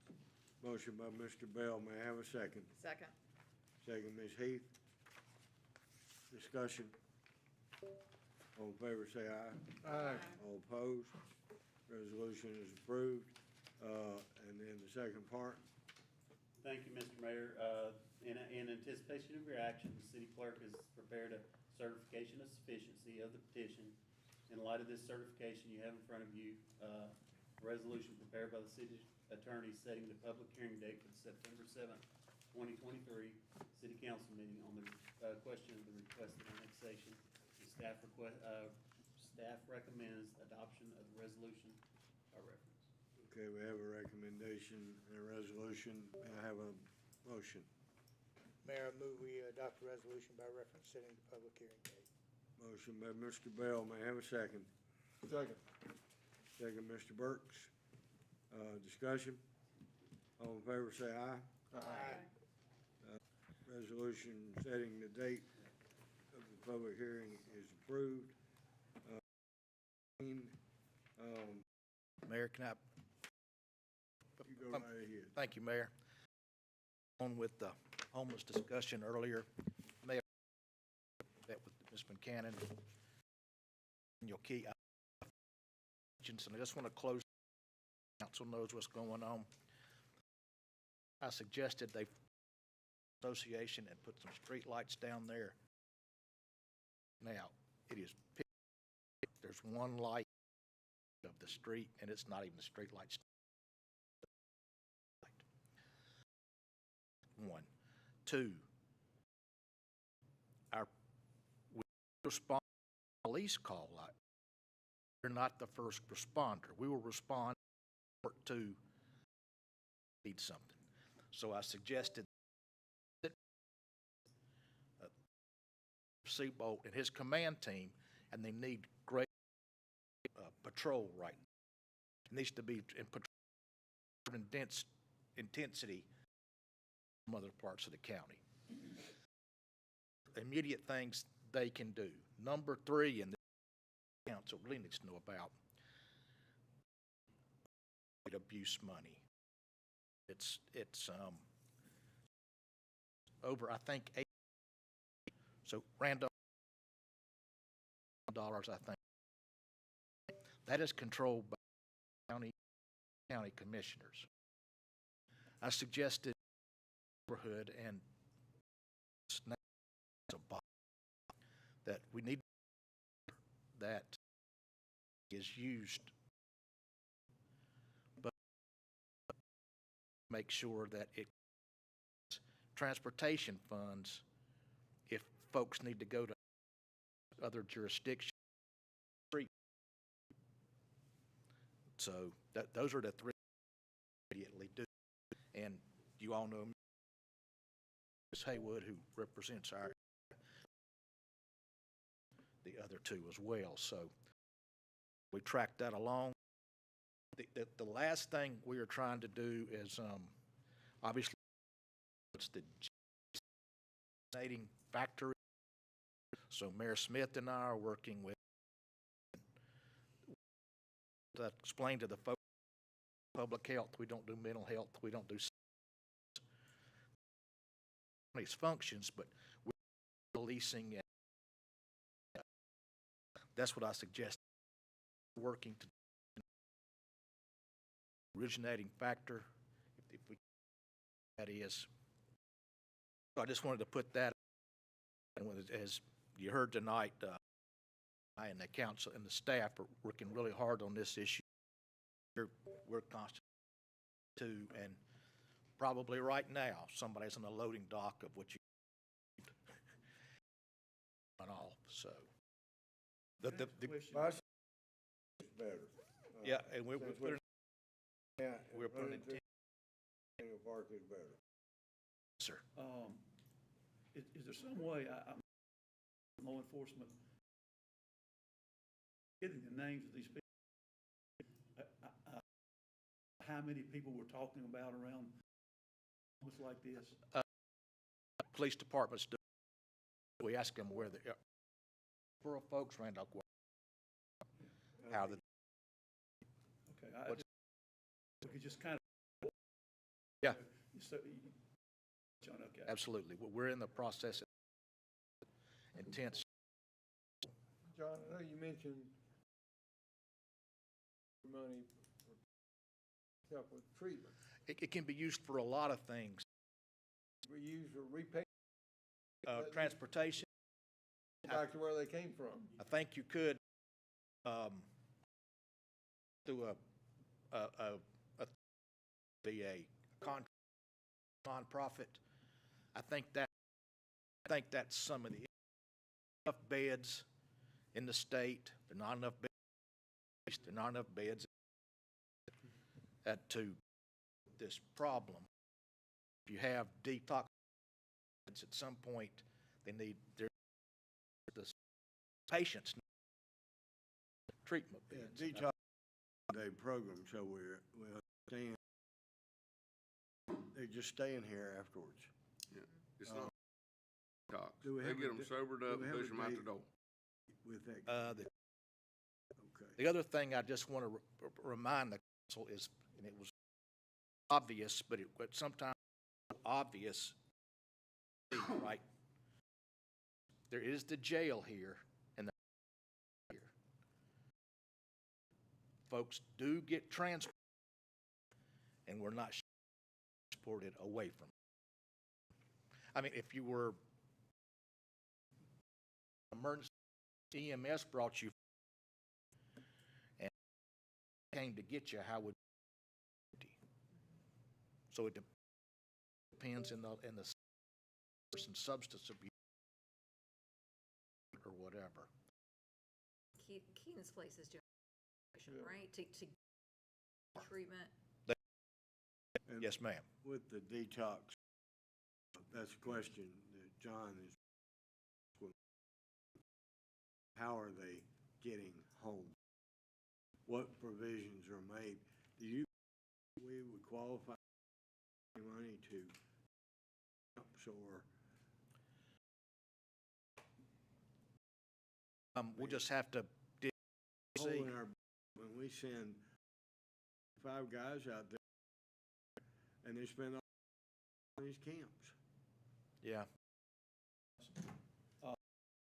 Come at this at a kind of, we're gonna have a lot of people, so do-gooders,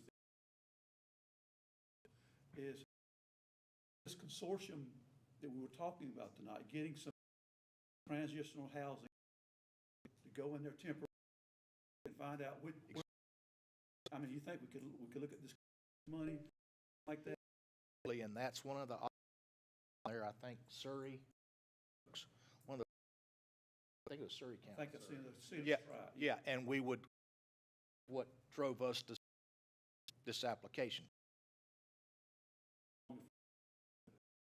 Recently, the first is partnering with the church they're looking at. There's on there, and they're wanting to do a tiny house, 8 acres. Just like, that's fine. It's not my neighborhood. Right. Duck fit. Yeah, that's outside. They ain't got no sewer. Yes, it is. Not all that So- duck fit, they can't. The county will have. But you are correct. At some point, and Hanson and his command will tell you, when somebody decides treatment, that's when we got to get them to. I thought the officer made an interesting comment that we're the way out of this. That's correct. I thought that was a really.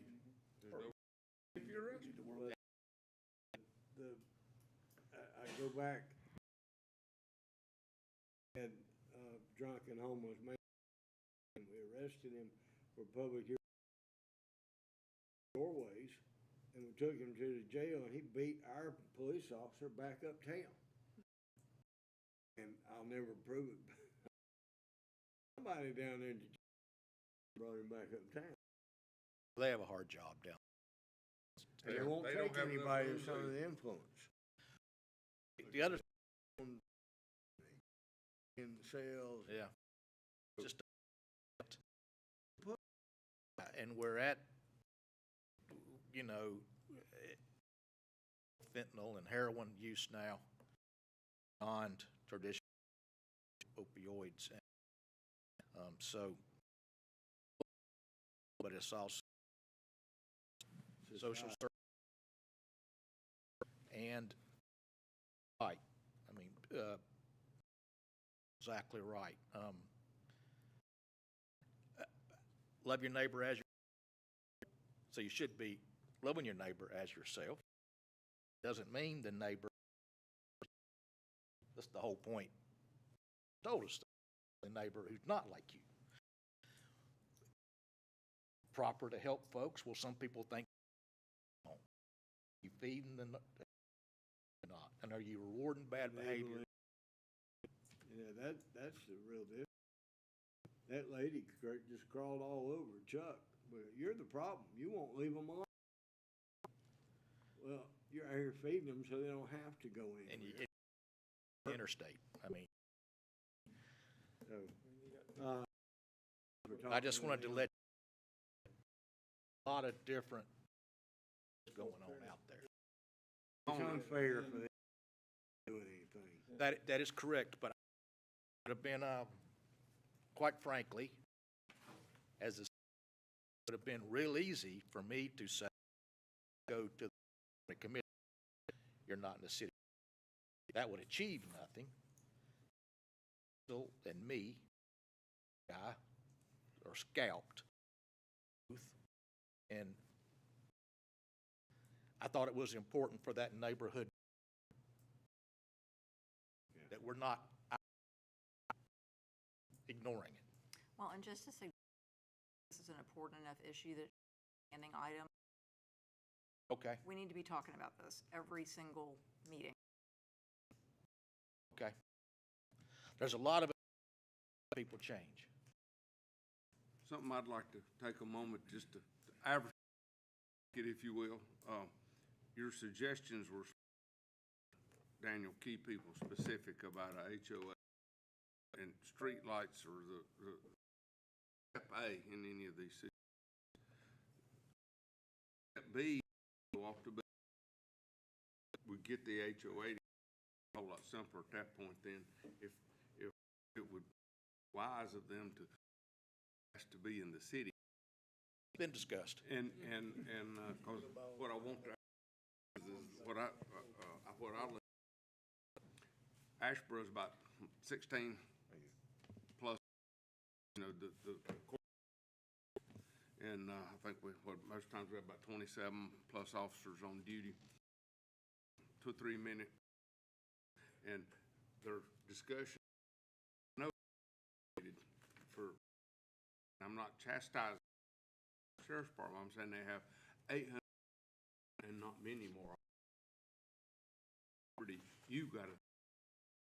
Before I was, had one pass out at my eating ice cream time they got there. The other thing I want to mention, Mayor, is too in itself has been a that homeless person bang on the fire department door 3 o'clock. Fire guy, their bed's down there, sleep. Be been dozing in and out in the day room. Did he need? Of course, they go into. Do you need medical? Hospital? No, I think he wanted something to eat. He said we can't do that, and a rock through the. Of course, we notified people down there. Oh, we know the guy. That's what Hanson was saying. We do know a lot of who these people. We know most of them. We had a concert one Sunday night, and the officer on duty said, and he counted 30 at the concert. Well, I dare these people that were here, tax rate was a bargain. This time, we might get a different answer than some. Gotten used to these.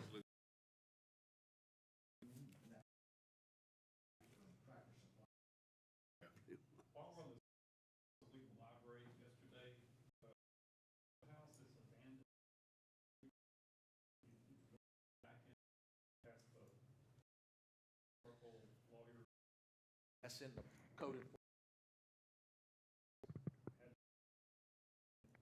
No. That's we're it's a step-by-step process, and we're fully aware of it. And next thing we do is we board it up. And if they go in there, they're breaking the law. Don't you know it? The front door was open usually. Yeah. I didn't get any tickets. They just let you in places. They don't. All right, upcoming events. No Tie Fair on the 9th of September at Zoo Solar Point Plaza. If you want tickets, let Joanne know. Sunset Theater events, Bright Star this weekend. That's the Steve Martin musical. It's sold the most tickets of any event Wildleaf's ever had. Well, I got tickets, I'm going. Caroline Owens, Friday Night Bluegrass, next Friday night, and then Judith Turner Yamamoto, who I went to high school with. She was Judy Cox when I went to high school with her. A very accomplished author, honored all over the country, and has written quite a bit. It's going to be at the Sunset Theater, and there's a reception ahead of that. And if you're an Arts Guild member, the Arts Guild Board annual meeting will take place that afternoon at 5 o'clock at the Sunset Theater, 5:30, something like that. Before the reception, before the concert, the reading or whatever. Summer concerts, the Eagles tribute band tomorrow night, and then Too Much Sylvia on Sunday, August 20th. We have a Shriners Convention coming up on the 24th in Asheboro.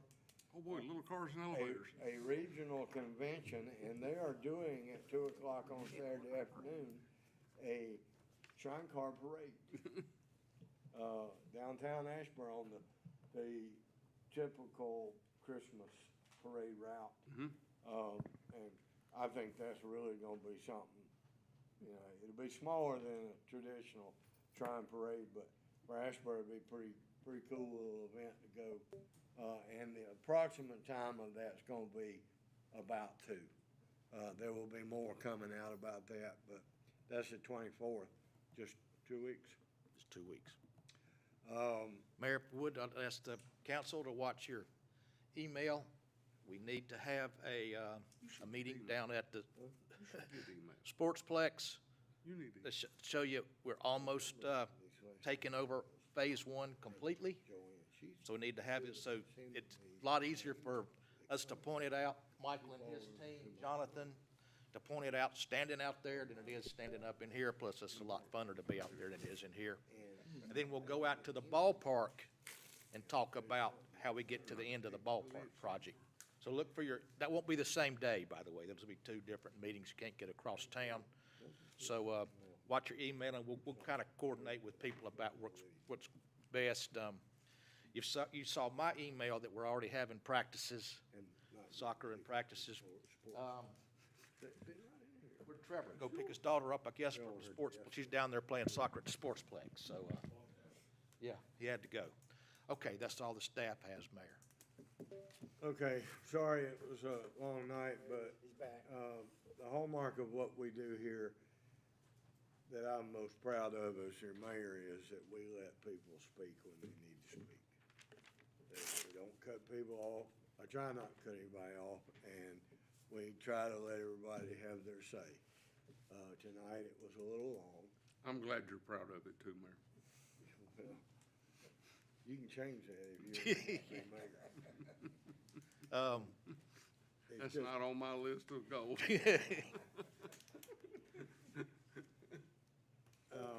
But it's important that people feel like they're being heard. So, Labor Day, we close on Monday the 4th. The city offices. No garbage on Monday the 4th. Everything shifts a day. Yep, Tuesday. All right, well, anything, Kelly? Just thinking about all the employees affected by the Fastener closing, as I know we all are. So we've been in contact, our HR department's been in contact with some furniture outfits in Thomasville, Archdale, High Point area. Some of those folks have already been up there and been hired. The community college has offered free retraining for those folks. State Commerce Emergency Response Team to come in and right. help.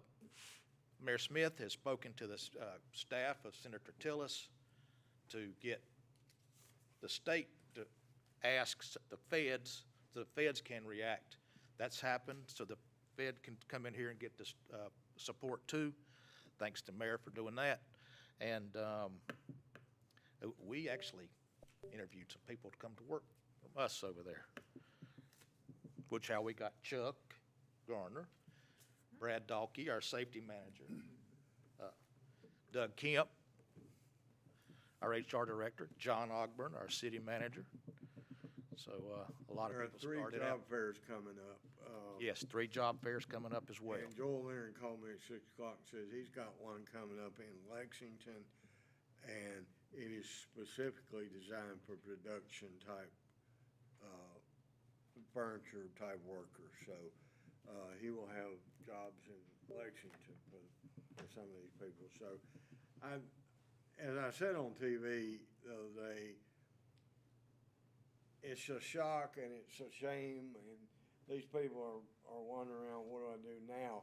They will be absorbed because we don't go anywhere that somebody doesn't say, I can't find workers. Brad Davis posted a very nice list. The problem is the corporate citizen that Klausner was for 60 years, we may never replace that, the capital campaigns and the sponsorships and the people they did business with, the sign companies and whoever they did business with in the area is going to be the difficult hole to fill with a company that's headquartered here. As many of you have heard me say for years, 15 years ago, we had 5 banks headquartered here. Now we got none.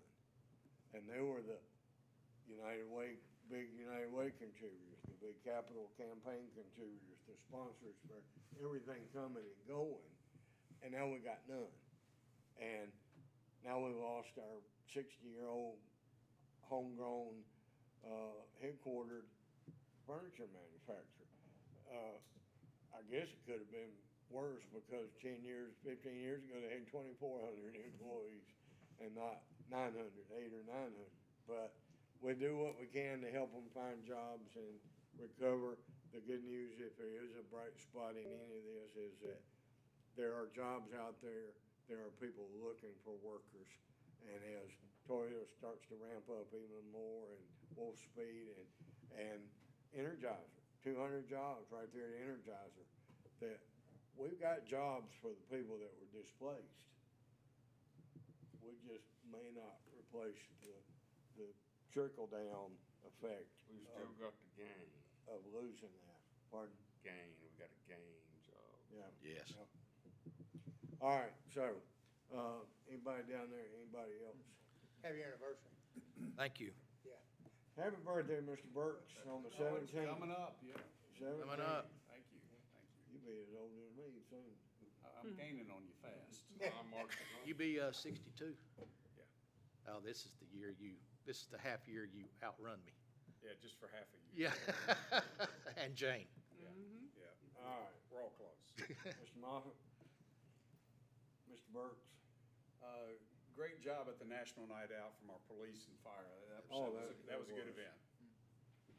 Oh, I did mean to mention, we had a very nice ribbon cutting grand opening ceremony at URA Charter this afternoon at the new high school. Wonderful facility. Eddie and Kelly were there, and they were especially appreciative of our tasty fresh water. They're gonna get real enamored with our sewers. Wait till they see the bill. Yep. Having to build a whole new station. Turn that station, what, 5 years old? If that. Yeah. All right. Jane? Enjoyed the baseball, had some really great games.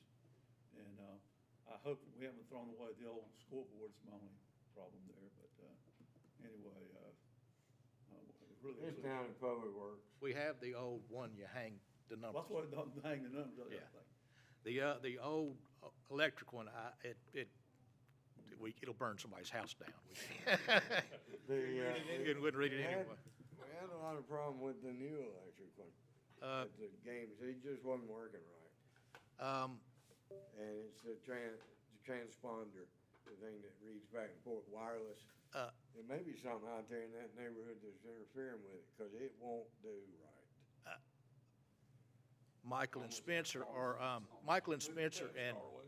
Jimmy. We talked with Jimmy about it, and if we have to, we've got conduit out to it.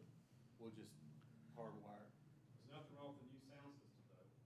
As to that, we can hear you. Sound system. Nothing wrong with what? The sound system. Sound system, it worked good. You up that sound system. You're gonna love this. That's not the new sound system. Oh, crap. That's the old one. We haven't put the new one up yet. So you got Ron Bennett in stereo? We don't have to come to game, we just listen to it. All right, thanks, everybody. I went down to the Sportsplex last night to, the football practice, the youth, the Blue Comet Youth Football, and there were probably 100 and some kids out on field one. They had 3 practices going, until we get the rest of the park open. But we're out there trying to grow grass and they're parking all over it. Because they won't want, the whole second parking lot was empty, but they're not gonna park down there and walk up the hill. So, go figure. But, the kids were loving it. Nice to be out there, and they'll start playing down there shortly when they start on their Saturday games. Yes, and are we gonna host the JV game? It's still in the works, but it's looking like it. So, What's that? Asheboro High's gonna do some work on their scoreboard, and the field's gonna have to be out of the, play. Lee J. Stone Stadium's gonna be off bounds, out of commission a couple of games, and Jonathan and his folks are working with the Asheboro High folks that we would host the junior varsity Blue Comets football team. Do you have I'd dates for told that that yet? down there. Play on that new field. Yeah. Do you have dates for that yet? As soon as it was raining, the little kiddies was out there running everywhere on that synthetic field.